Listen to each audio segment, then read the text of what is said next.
მოგესალმებით, თქვენ უყურებთ სტრატეგიული კომუნიკაციების ცენტრი საქართველოს ვიდეო პოდკასტს სახელწოდებით როგორ და რატომ და მე მისი წამყვანი ერეკლე შუბითიძე ვარ.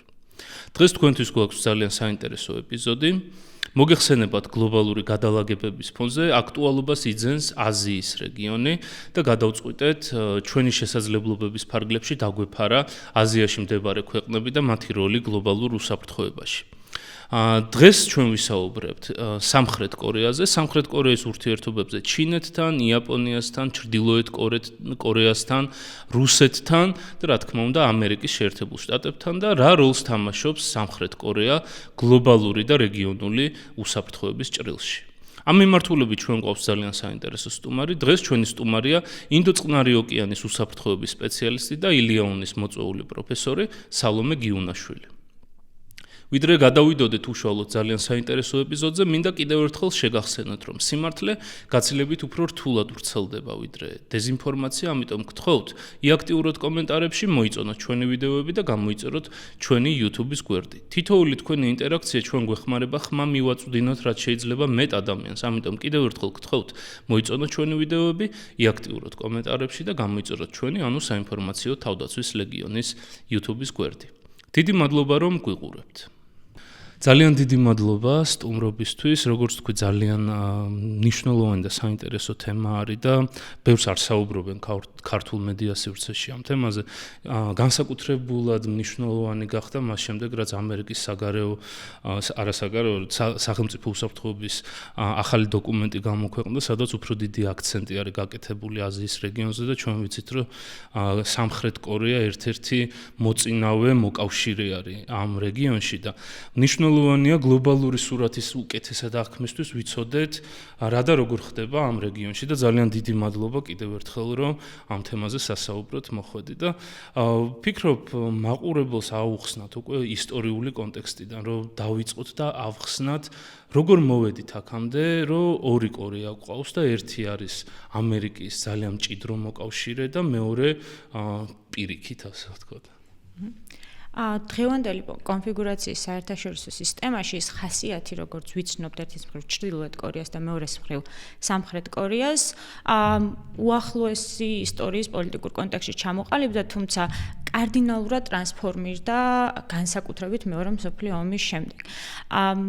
ერთ-ერთი ყველაზე ცნობილი შედარებითი ფოტო, რაც ქართულ სივრცეშიც, საინფორმაციო სივრცეშიც გავრცელებულია, ეს სატელიტური ფოტო, სადაც კონტრასტი იქმნება ერთის მხრივ განათებულ სამხრეთ კორეას და მეორეს მხრივ ჩაბნელებულ ჩრდილოეთ კორეას შორის.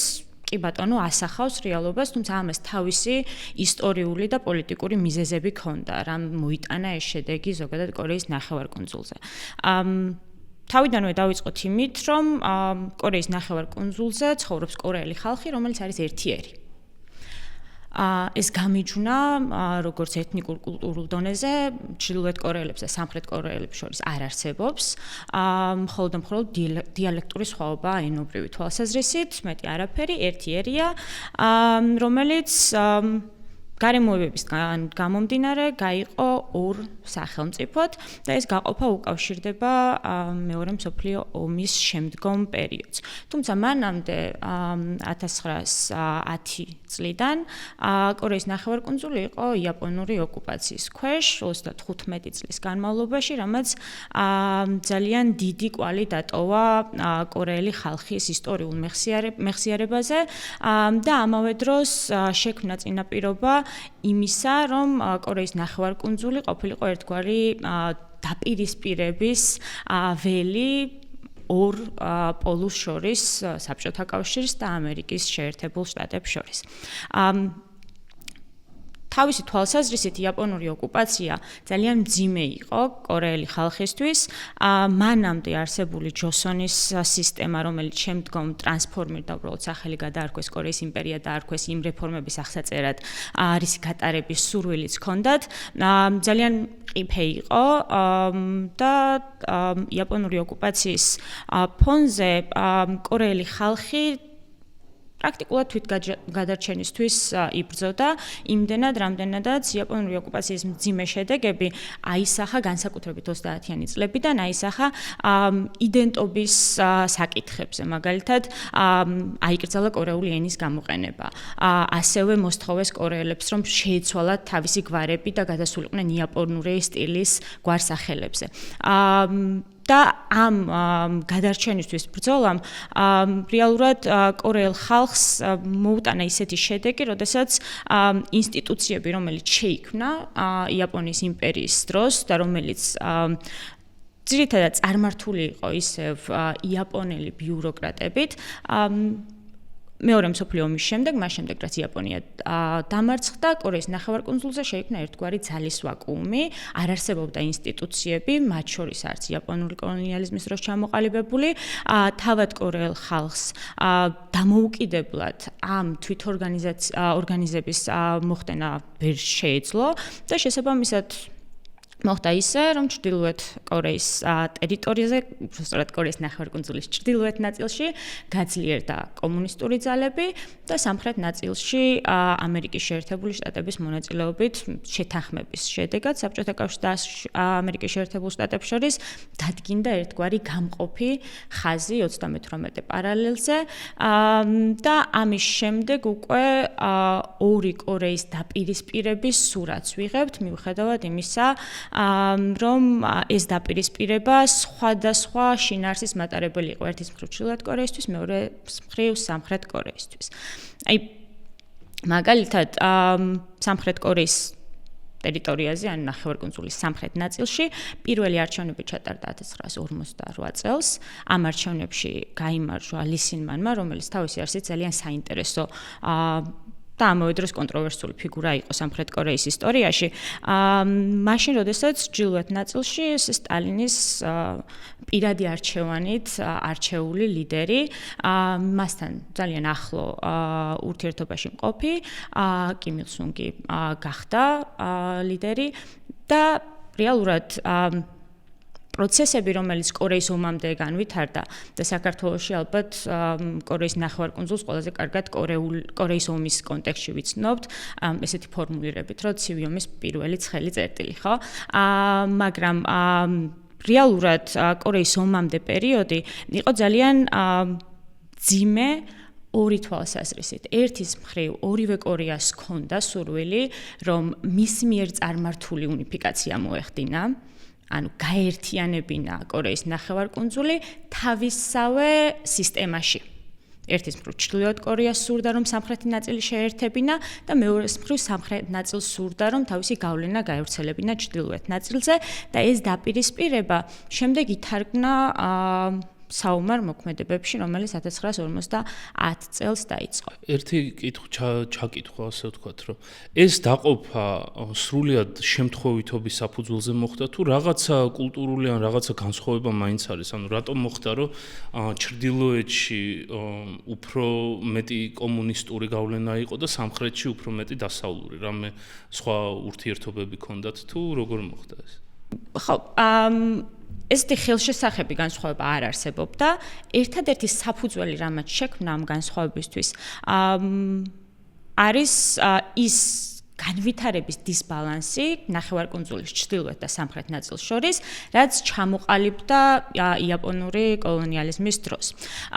ინდუსტრიული ზონები კორეის ნახევარკუნძულზე შექმნილი 35 წლის განმავლობაში ძირითადად თავმოყრილი იყო ჩრდილოეთ ნაწილში, რომელიც მდიდარი იყო მათ შორის წიაღისეულით და გაცილებით უფრო ლოგიკური იყო ამ ნაწილზე ინდუსტრიული წარმოების განვითარება. ინდუსტრიული წარმოება ბუნებრივია, რომ ავითარებს შესაბამის შრომით მუშახელს და ეს გარემო უფრო მეტად მარტივად იდეოლოგიური თვალსაზრისით მარტივად აღმოჩნდა გავლენის ქვეშ კომუნისტური იდეოლოგიისა და ამავე დროს ფიზიკური, გეოგრაფიული სიახლოვე ერთის მხრივ მაშინდელ საბჭოთა კავშირთან, იმიტომ რომ საზღვარიც აქვს ჩრდილოეთ კორეას დღევანდელ რუსეთთან და სამხრეთი ნაწილი უფრო მეტად სტრატეგიული თვალსაზრისით იყო ამერიკის შეერთებული შტატებისთვის საინტერესო, როგორც კუნძულოვანი იაპონიის მიმდებარე ტერიტორია. გასაგებია. ძალიან საინტერესოა და შესაბამისად ამ მიმართულებებით დადგინდა 38 პარალელი, რაზეც საბოლოოდ გაიყო და შეიქმნა ორი განსხვავებული ადმინისტრაცია. ერთი მიმული იყო დასავლურ სისტემაზე და მეორე უკვე კომუნისტურ სისტემაზე. ძალიან საინტერესოა თვითონ ომის შემდგომ ჩვენ ვისაუბრებთ ჩრდილოეთ კორეა როგორ განვითარდა, მაგრამ რა გზა გაიარა ომის შემდგომ სამხრეთ კორეა? კორეის ომი დამანგრეველი შედეგების აღმოჩნდა სამხრეთ კორეისთვის ორი ძირითადი თვალსაზრისით. ერთი იყო წმინდად ეკონომიკური თვალსაზრისი, როდესაც საბრძოლო მოქმედებები ძირითადად სამხრეთ კორეის ტერიტორიაზე მიმდინარეობდა, ამან გამოიწვია ინფრასტრუქტურის მასობრივი განადგურება, რაც მძიმედ აისახა სამხრეთ კორეის სამომავლო პერსპექტივაზე, რომ სწრაფად დამდგარიყო ფეხზე და მეორეს მხრივ ეს იყო როგორც აქამდე აღნიშნე, ინსტიტუციების არარსებობა ქვეყანაში, მყიფე პოლიტიკური სიტუაცია, რამაც შექმნა საფუძველი ერთის მხრივ კორუფციისთვის და მეორეს მხრივ არაკომპეტენტურობისთვის. აი ლისინმანის მმართველობას, რომელიც დარჩა სამხრეთ კორეის პრეზიდენტად 1948 წლის შემდეგ რამდენიმე ვადით, ლისინმანის მმართველობას თუ გადავხედავთ და ორი სიტყვით დავახასიათებთ, ეს ორი სიტყვა ცალსახად და ერთმნიშვნელოვნად იქნება ერთის მხრივ არაკომპეტენტურობა და მეორეს მხრივ კორუფცია, რომელშიც ჩაძირული იყო სამხრეთ კორეა. და ეს ბევრისთვის შეიძლება მოულოდნელი იყოს. დაახლოებით 1980-იან წლებამდე ჩრდილოეთ კორეა გაცილებით უფრო სწრაფად ვითარდებოდა, ვიდრე სამხრეთ კორეა. სამხრეთ კორეას ძალიან გაუჭირდა ფეხზე ადგომა ეკონომიკური თვალსაზრისით და შემდეგ პოლიტიკური თვალსაზრისით, ადამიანის უფლებების მდგომარეობის თვალსაზრისით ეს პროგრესი გაცილებით უფრო გვიან მოვიდა სამხრეთ კორეის შემთხვევაში. მაგრამ კორეის ომის შემდეგ სამხრეთ კორეას ძალიან მძიმე ამოცანა ედგა წინ, რომ აღედგინა ქვეყნის ინფრასტრუქტურა და მოეხდინა საკუთარი ძალის კონსოლიდაცია. კორეის ომის შედეგები ბევრი სხვადასხვა მიმართულებით შეგვიძლია განვიხილოთ. ერთის მხრივ ამან დააზიანა სამხრეთ კორეა, ბუნებრივი ამტკივნეულად აისახა მის განვითარებაზე, თუმცა ამის პარალელურად ერთ-ერთი მნიშვნელოვანი შედეგი, რაც კორეის ომმა მოიტანა სამხრეთ კორეისთვის, იყო ის უსაფრთხოების გარანტიები, რაც სამხრეთ კორეამ ამერიკის შეერთებული შტატებისგან მიიღო ორმხრივი ბილატერალური სამხედრო ალიანსის გაფორმების თვალსაზრისით. კორეის ომის დასრულების შემდეგ 53 წლის 27 ივლისს ძალიან მალე რამდენიმე თვეში 1 ოქტომბერს უკვე გაფორმდა ურთიერთთავდაცვითი ხელშეკრულება ამერიკის შეერთებულ შტატებს და სამხრეთ კორეას შორის. ბუნებრივია ეს იყო მკვეთრად ასიმეტრიული ალიანსი, იმდენად რამდენადაც ამერიკის შეერთებული შტატები იღებდა დაცვის პასუხისმგებლობას სამხრეთ კორეაზე და მთელი ეს სისტემა, ეს მიდგომა ამერიკის შეერთებულ შტატებს მხოლოდ სამხრეთ კორეის მიმართ არ გამოუყენებია ამ პერიოდში 1950-იან წლებში აშშ-მ რამდენიმე ორმხრივი სამხედრო ალიანსის ხელშეკრულება გააფორმა ინდო-წყნარი ოკეანის რეგიონში და შესაბამისად ჩამოყალიბდა ეგრეთ წოდებული სან-ფრანცისკოს სისტემას ვეძახით, ამ ალიანსების სისტემას, ერთგვარ მიდგომას, როდესაც ამერიკის შეერთებული შტატები გახდა უსაფრთხოების პროვაიდერი და რეგიონული სახელმწიფოები გახდნენ ამ უსაფრთხოების მიმღები ქვეყნები. და სამხრეთ კორეისთვის ეს არ იყო მხოლოდ პოლიტიკური ან სტრატეგიულად მნიშვნელოვანი გარანტია, ეს იყო გზა გადარჩენისკენ, იმიტომ რომ კორეის ომის შემდეგ ეს დისბალანსი სამხრეთ კორეას და ჩრდილოეთ კორეას შორის, როგორც ეკონომიკურ განვითარებაში, ასევე ძალის სწრაფ კონსოლიდირებაში, რომელიც ჩრდილოეთ კორეამ გაცილებით უფრო სწრაფად მოახერხა, მათ შორის კომუნისტური იდეოლოგიიდან გამომდინარე. სამხრეთ კორეაში ამ თვალსაზრისითაც პრობლემა არსებობდა, ეკონომიკური პრობლემები, დისბალანსი განვითარებაში და შესაბამისად არსებობდა ძალიან ლოგიკური მოლოდინი იმისა, რომ ჩრდილოეთ კორეას შესაძლოა გაემეორებინა თავდასხმა სამხრეთ კორეაზე. ერთის მხრივ ამ თავდასხმის პრევენციის თავიდან აცილების შესაძლებლობა იყო ამერიკის შეერთებული შტატებისგან მიღებული დაცვის გარანტიები და მეორეს მხრივ ამერიკის შეერთებული შტატებისთვის ეს აკონტროლებდა სამხრეთ კორეის ხელისუფლებას, რომ თავად არ გადაედგა თავდასხმის ნაბიჯი ჩრდილოეთ კორეაზე, რაც ნახევარკუნძულზე სტაბილურობის გარანტი უნდა ყოფილიყო.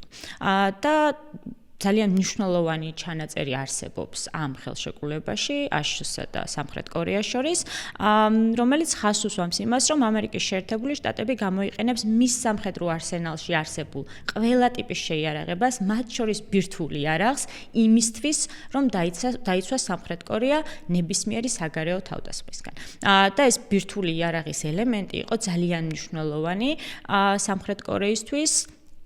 და ასევე გვიჩვენებდა რამდენად ჩართული, რამდენად სერიოზული იყო ამერიკის შეერთებული შტატები ამ თავის გარანტიაში. სამხრეთ კორეის გარდა აშშ-ის ალიანსების სისტემის წევრები არიან იაპონია, ახალი ზელანდია და ავსტრალია, რომელთანაც ერთიანი ხელშეკრულება გაფორმდა, ანზუსის სახელით ცნობილი. ახალი ზელანდია პრაქტიკულად აღარ არის წევრი, უბრალოდ ოფიციალურად არც დაუტოვებია ეს შეთანხმება. მათ გარდა სამხრეთ კორეა, ფილიპინები, ტაილანდი და ტაივანთან იყო ესეთი ხელშეკრულება გაფორმებული, რომელიც პრაქტიკულად ანულირებულია. მას შემდეგ, რაც ამერიკის შეერთებულმა შტატებმა ერთი ჩინეთის პოლიტიკა აღიარა. ხო, მაგრამ შედეგები კორეის ომის სამხრეთ კორეისთვის გარდა იმისა, რომ მან მიიღო უსაფრთხოების გარანტიები ამერიკის შეერთებული შტატებისგან, იყო ძალიან მძიმე. განადგურებული ეკონომიკა, განადგურებული ინფრასტრუქტურა, ხელისუფლება, რომელიც ვერ ახერხებდა განევითარებინა ქვეყანა ვერც ეკონომიკური და ვერც პოლიტიკური თვალსაზრისით, პრაქტიკულად სამხრეთ კორეა დამოკიდებული იყო იმ საგარეო ეკონომიკურ დახმარებაზე, რასაც ის მისი პარტნიორებისგან იღებდა. ძალიან საინტერესო ნიუანსი იყო ლისინმანის მმართველობის პერიოდში მისი ურთიერთობები იაპონიასთან. ჩვენ ვთქვით, რომ იაპონური ოკუპაცია, რომელიც 35 წლის განმავლობაში გვქონდა კორეის ნახევარკუნძულზე, ძალიან მძიმედ აისახა მათ შორის საზოგადოებრივ მეხსიერებაში სამხრეთ კორეელებისა და ასევე ჩრდილოეთ კორეელებისა. თუმცა ამერიკის შეერთებულ შტატებს მას შემდეგ, რაც გააფორმა უსაფრთხოების ალიანსები როგორც იაპონიასთან, ასევე სამხრეთ კორეასთან და ეხმარებოდა ორივე ქვეყანას, რომ განვითარებულიყვნენ ეკონომიკურად, აშშ-ს ძალიან პრაგმატული ინტერესი იყო, რომ ეს მისი მოკავშირეები ერთმანეთთანაც დაეკავშირებინა. ძალიან მძიმე გადაწყვეტილება იყო პოლიტიკურად მისაღები სამხრეთ კორეელი ლიდერისთვის დიპლომატიური ურთიერთობების დამყარება იაპონიასთან იმ საზოგადოებრივი გამოხმაურებიდან გამომდინარე, რაც დარწმუნებულები უნდა ყოფილიყავით, რომ ამას მოყვებოდა. ლისინმანმა ეს გადაწყვეტილება ვერ მიიღო, ამ გადაწყვეტილებაზე უარი თქვა, შესაბამისად ურთიერთობები სამხრეთ კორეას და იაპონიას შორის მხოლოდ და მხოლოდ მოგვიანებით 60-იანი წლების შუა რიცხვებში 1965 წელს მოხდა, მაშინ როდესაც გადაწყვეტილების მიმღები არა დემოკრატიული ლიდერი, არამედ ავტორიტარული ტენდენციების მქონე გენერალი პაკ ჩონ ჰი იყო და ამ გადაწყვეტილების თავისუფლად მიღება გაცილებით უფრო მეტი თავდაჯერებით შეეძლო. ანუ ეს გენერალი მოვიდა დემოკრატიული არჩევნებით და არა სახელმწიფო გადატრიალებით თუ სახელმწიფო გადატრიალება მოხდა. რას მოყვა ეს სახელმწიფო გადატრიალება? სიტუაცია კორეის ომის შემდეგ ძალიან მძიმე იყო, ასევე ლისინმანის ხელისუფლება ვერ ახერხებდა ქვეყანა გაერთიანებინა ან განვითარების გზაზე დაეყენებინა, ამას ხვდებოდა ყველა სამხრეთ კორეაში და 1960 წელს მას შემდეგ, რაც ლისინმანმა მეოთხევადით გადაწყვიტა ხელისუფლებაში დარჩენა და გააყალბა არჩევნები, სამხრეთ კორეაში მოხდა ეგრეთ წოდებული აპრილის რევოლუცია, რომლის სათავეში ძირითადად იდგნენ სტუდენტები და ახალგაზრდები და მათ უარი თქვეს ლისინმანის ხელისუფლებაში დარჩენაზე. ლისინმანს საბოლოოდ მოუწია, რომ ჰავაიზე გაქცეულიყო და სამხრეთ კორეაში შეიქმნა ეგრეთ წოდებული მეორე რესპუბლიკის მთავრობა, რომელმაც რეალურად იარსება თითქმის 1 წელი, იმიტომ რომ 1961 წლის მაისში გენერალმა პაკ ჩონ ჰიმ, რომელიც იყო იაპონური არმიის გენერალი თავის დროზე, შემდეგ დაბრუნდა კორეის ომის დროს სამხრეთ კორეაში და ძალიან სწრაფად მოახერხა წინსვლა წარმატების მიღწევა თავის სფეროში. 1961 წლის მაისში პაკ ჩონ ჰიმ ასე ერთ ღამეში დააორგანიზა და განახორციელა სამხედრო გადატრიალება, დაიკავეს ყველა სახელმწიფო სხვადასხვა შტოს შენობები და დილით უკვე გადაიცა ეგრეთ წოდებული 6 პუნქტი. ან წარდგენითი დაპირება პაკ ჩონ ჰისა რა გეგმა ჰქონდა სამხრეთ კორეასთან დაკავშირებით. თვითონ პაკ ჩონ ჰი საინტერესო ფიგურა იყო. ძალიან ესეთი იდეურად სუბიექტური ადამიანი, რომელსაც ჰქონდა საკუთარი ხედვა სამხრეთ კორეის საჭიროებებზე, მის სამომავლო განვითარებაზე და მზად იყო, რომ მიიღო ერთპიროვნული გადაწყვეტილებები ამ თავისი ხედვების განსახორციელებლად.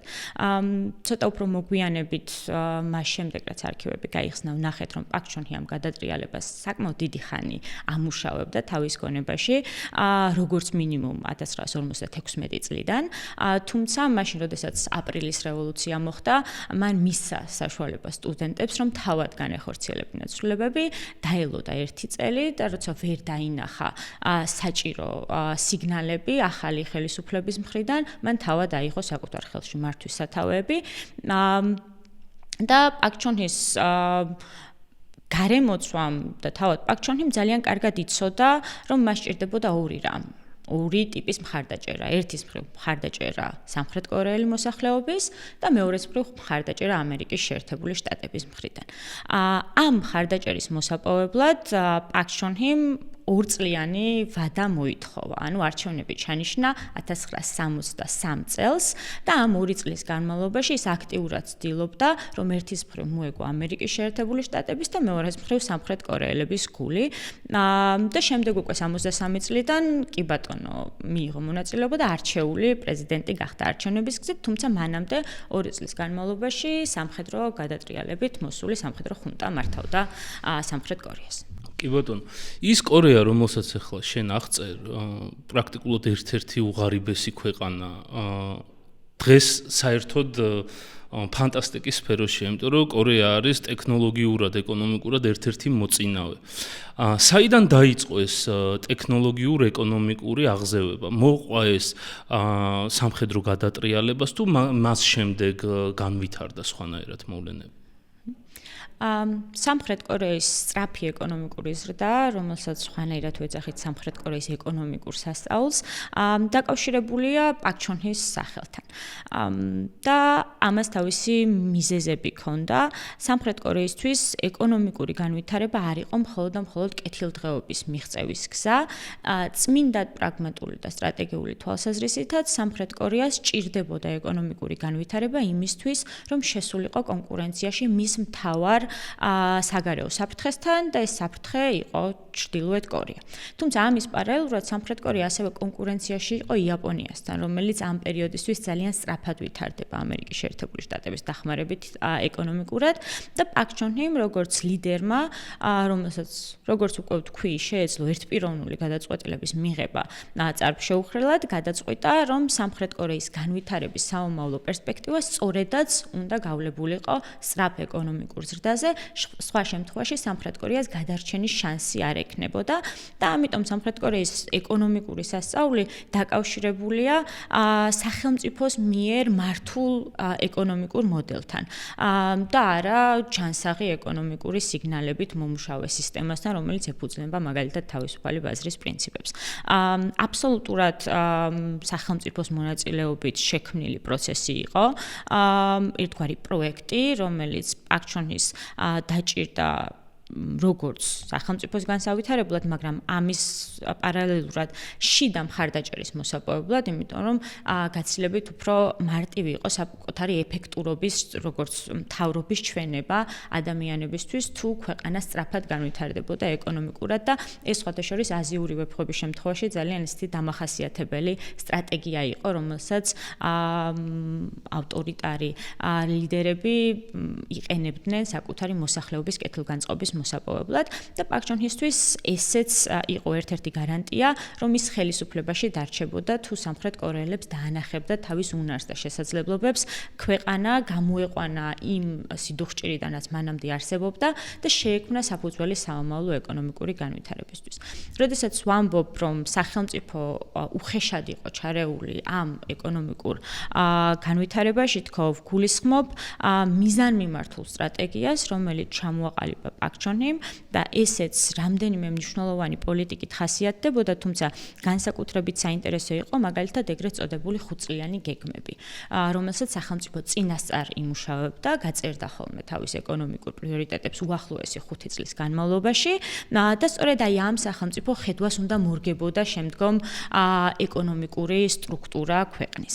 ამ გეგმების ეფექტიანად შესასრულებლად პაკ ჩონ-ჰიმ ასევე ჩამოაყალიბა ეგრეთ წოდებული ჩებოლების სისტემა.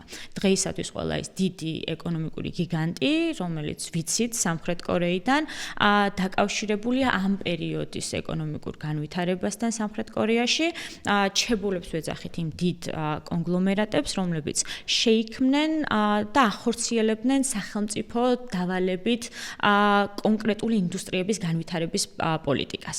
მაგალითად, თუ ერთ 5 წლიან გეგმაში ერთ კომპანიას უწევდა რაღაც კონკრეტული საქმის კეთება, შემდგომ 5 წლიან გეგმაში აუცილებლად მოუწევდა თავისი საქმიანობის დივერსიფიცირება და სხვა ტიპის ეკონომიკური აქტივობის დაწყება იმისთვის, რომ მორგებოდა სახელმწიფოს წინასწარ გაწერილ სტრატეგიებს. ანუ Samsung-ი მაგალითად 5 წლის განმავლობაში რაღაც მიმართულება ჰქონდა, სიტყვის ტექნოლოგიური განვითარება და შემდეგ 5 წელიწადში შეიძლება სამხედრო მიმართულებით რაღაცების განვითარება დავალებოდა. აი Samsung-ი მაგალითად თავიდან კვებით ინდუსტრიაში იყო, აწარმოებდა საკვებ პროდუქტებს, შემდეგ გადაინაცვლა გემთმშენებლობაში და შემდეგ გადაინაცვლა ელექტრონიკაში და ასევე მანქანათმშენებლობაში.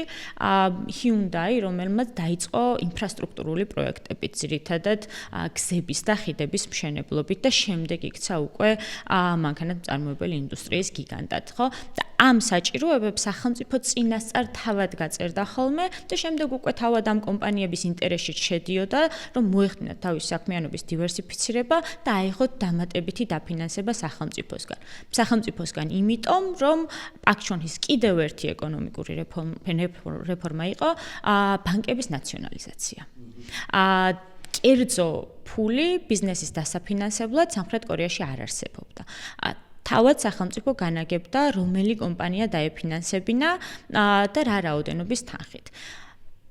ეს მოდელი თავდაპირველად მუშაობდა, იმიტომ რომ სახელმწიფო ცდილობდა ერთგვარი კონკურენციის წინაპირობები შემოეტანა შესაბამისი მიდგომით და შეექმნა გარემო, სადაც ერთ სფეროში რამდენიმე კომპანიის დომინირებას ინარჩუნებდა, ესე ანაწილებდა ხოლმე ამ კონტრაქტებს, მაგრამ ძალიან მალე, პირველი 5 წლიანი გეგმის დასრულების შემდეგ, უკვე ძალიან გართულდა ამ ხელოვნური კონკურენციის შენარჩუნება, რამაც გამოიწვია ერთ სფეროში ერთი დომინანტი ლიდერის ჩამოყალიბება და სწორედ ამიტომ გაიზარდნენ ეს ჩებოლები, ეს ეკონომიკური კონგლომერატები იმდენად, რომ დღეისათვის ეს დამოკიდებულება აბსოლუტურად პირიქით არის. თუ პაკ ჩონ-ჰის დროს სამხრეთ კორეის ეკონომიკური სასწაულის დროს სახელმწიფო თავად მართავდა ჩებოლებს, დღეისათვის ჩებოლების გავლენა სამხრეთ კორეის ეკონომიკაზე იმხელაა, წილი მათი იმხელაა სამხრეთ კორეის ეკონომიკაზე,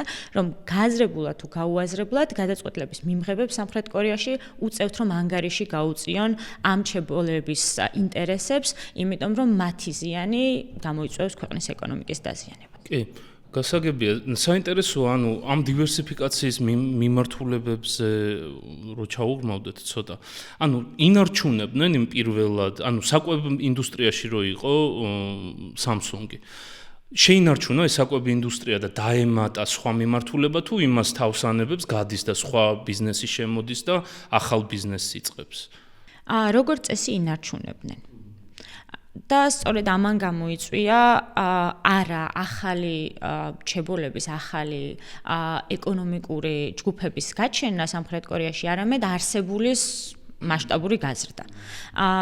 და ეს დამოკიდებული იყო ხო მათ შორის სახელმწიფოსთან არსებულ ურთიერთობებზე, იმდენად რამდენადაც შემდეგ უკვე ძალიან ახლო ურთიერთობა ჩამოყალიბდა კონკრეტულ ბიზნესებსა და სახელმწიფოს გადაწყვეტილების მიმღებებს შორის, რამაც შექმნა საფუძველი კორუფციისა და ეს შემდეგ უკვე გადაიზარდა ერთგვარ ახლო გარიგებებში ჩებოლებს და სახელმწიფოს შორის და შემდეგ ბუნებრივია მათი ჩანაცვლება ახალი ბიზნესებით აღარ ხდებოდა. საინტერესოა, რომ სწრაფ განვითარებას, სწრაფ ინდუსტრიალიზაციას ასევე საჭიროება, რომ საზოგადოება განათლების დონით დაეწიოს ამ განვითარების ტემპს. როდესაც იქმნება ახალი ინდუსტრიები, რაღაც ტექნოლოგიების მიმართულებით, საჭიროა ახალი კადრები და განათლების მიმართულებით თუ მუშაობდა მაშინდელი კორეის მთავრობა, თუ დამოკიდებული იყო უცხოეთიდან ხალხის შემოყვანაზე.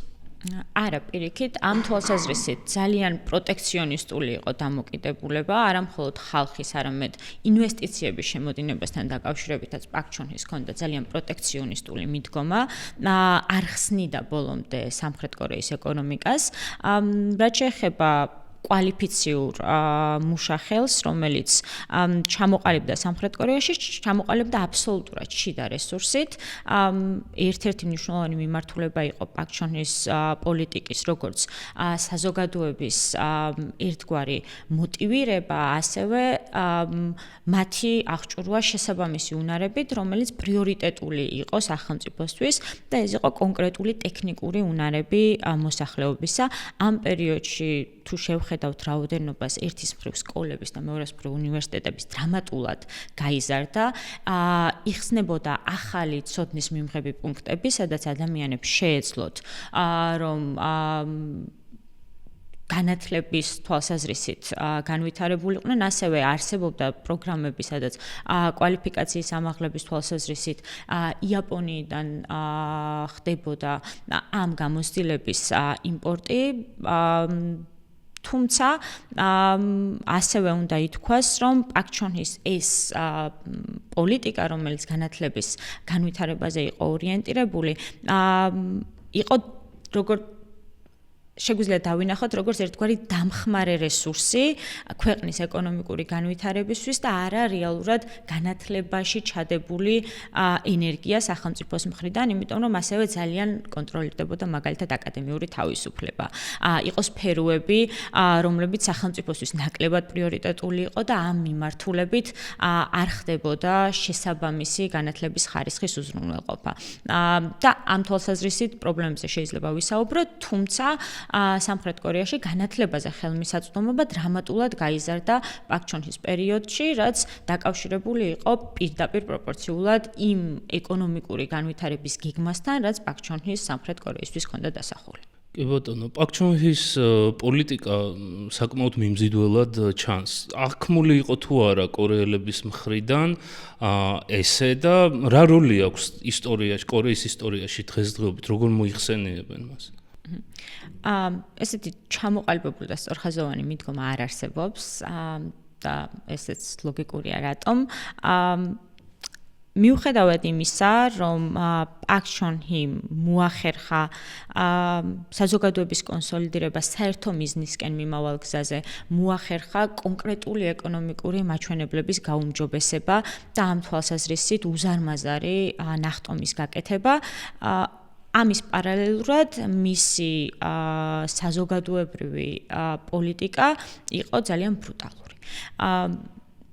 ასევე ეკონომიკური პროგრესი, რომელიც იყო მიღწეული ამ პერიოდის განმავლობაში, არ ითარგმნებოდა ცხოვრების დონის გაუმჯობესებაში, საზოგადოებრივი სოციალური კეთილდღეობის მიღწევაში სამხრეთ კორეელებისთვის და მთელი ეს პროცესი 18 წელი მართავდა პაკ ჩონ ჰი სამხრეთ კორეას, სანამ მისი უახლოესი გარემოსთვის წევრებმა არ მოკლეს, სხვანაირად ხელისუფლება ვერ დაათმობინეს, მაგრამ მთელი ამ 18 წლის განმავლობაში სამხრეთ კორეელებს უწევდათ რაღაც ისეთი შენება, რის შედეგებსაც ხელშესახებად ვერ ხედავდნენ. და ეს შენება არ იყო მოხალისეობრივი, როგორც წესი, ეს იყო მტკიცე სოციალური კონსოლიდირება, რომელიც ასევე მართული იყო სახელმწიფოს მხრიდან და ვლინდებოდა ხშირ შემთხვევაში დაბალანაზღაურებადი ან იზოლებითი შრომის სახით. ვლინდებოდა ძალიან მძიმე სამუშაო პირობებით. ასევე პაკ ჩონ ჰი წინააღმდეგი იყო პროფკავშირებისა. ამ თვალსაზრისით ნებისმიერი ტიპის კონსოლიდირება საზოგადოების გამორიცხული იყო, იმიტომ რომ მკაცრად იდევნებოდა როგორც პოლიტიკური ოპოზიცია, ისე ნებისმიერი ტიპის ოპოზიციური ან ხელისუფლებასთან დაპირისპირებული აქტივობა და თუ შევხედავთ შემდეგ უკვე დემოკრატიზაციის ტალღას, რომელიც სამხრეთ კორეაში 1980-იანი წლების მოვლენებს უკავშირდება, საზოგადოებრივი პროტესტი სამხრეთ კორეაში რეალურად 1970-იანი წლებიდან დაიწყო. უბრალოდ იმდანად რეპრესიული იყო პაკ ჩონ ჰის პოლიტიკა ამ თვალსაზრისით, რომ ამან ვერ მოიტანა ხელშესახების შედეგები. პაკ ჩონ ჰი ქვეყნის პოლიტიკურ განვითარებას უყურებდა ეგრეთ წოდებული მართული დემოკრატიის მოდელით, რომელიც მისი შემოტანილი ტერმინია და რაც გულისხმობს ასევე სახელმწიფოს მონაწილეობას პროცესებში და სახელმწიფოს უპირატესობას მოქალაქეზე. ესეთი მიდგომა არსებობს, რომ სახელმწიფო არ არის მისი მოქალაქეების უბრალო ჯამი, ის გაცილებით უფრო მეტია, როგორც იდეა და შესაბამისად ამ ხედვიდან გამომდინარეობდა პაკ ჩონ ჰის სოციალური პოლიტიკა, ის ცდილობდა, რომ ადამიანების კონსოლიდირება მოეხდინა სახელმწიფოს განვითარებისთვის და ეს განვითარება აისახებოდა თუ არა ამ ადამიანების უფლებრივ ან ყოფით სიტუაციაზე, ეს მას ნაკლებად ადარდებდა. ეს იყო ზოგადი იდეოლოგია პაკ ჩონ ჰისთვის და ამ გზას მიყვებოდა ის მთელი 18 წლის განმავლობაში. ის 87-ში მოკლეს, ხო?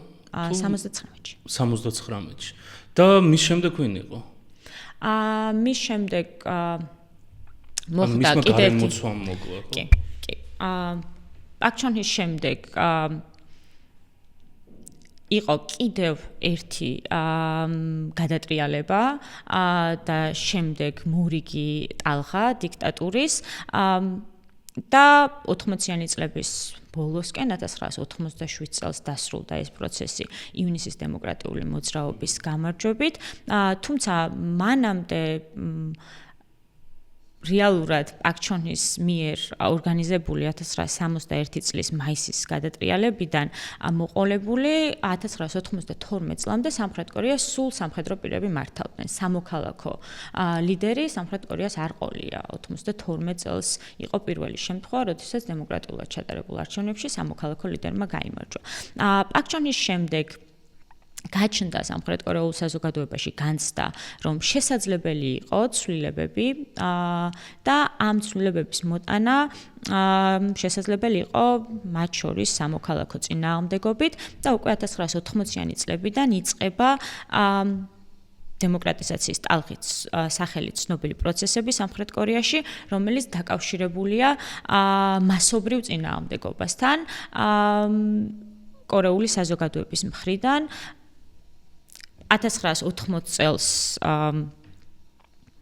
უკვე ახლად ხელისუფლებაში მოსულმა ჩო დუ ჰვანმა, რომელიც მეორე დიქტატორი იყო პაკ ჩონ ჰის შემდეგ, სისხლში ჩაახშო გვანგჯუს აჯანყება, სადაც სტუდენტების პროტესტი მიმდინარეობდა.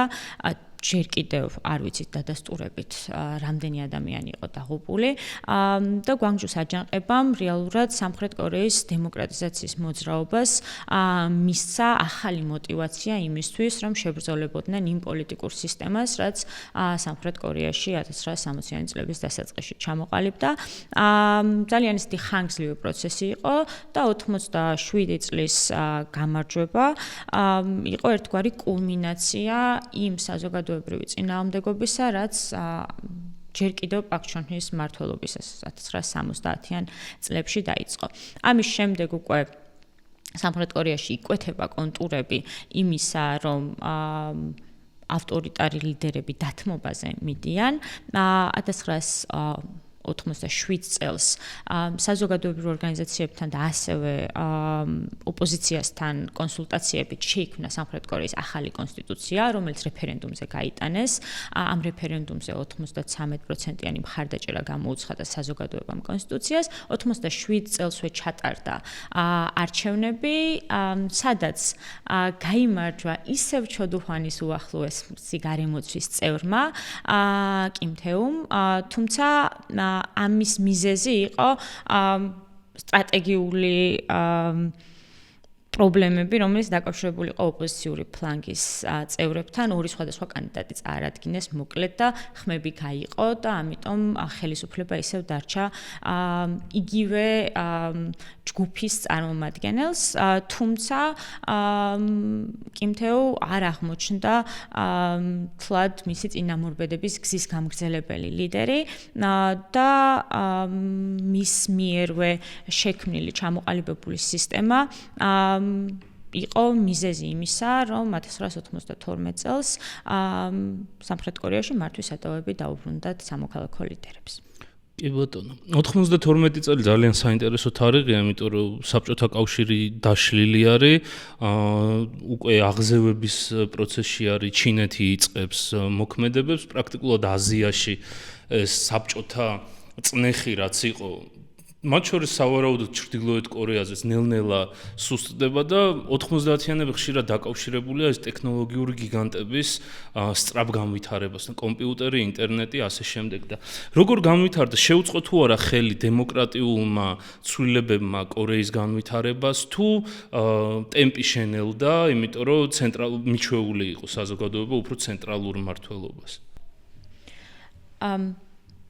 ესეთი ერთმნიშვნელოვანი პასუხი ამ კითხვაზე ალბათ არ არსებობს, ორი სხვადასხვა მიმართულებით შეიძლება დავინახოთ საკითხი.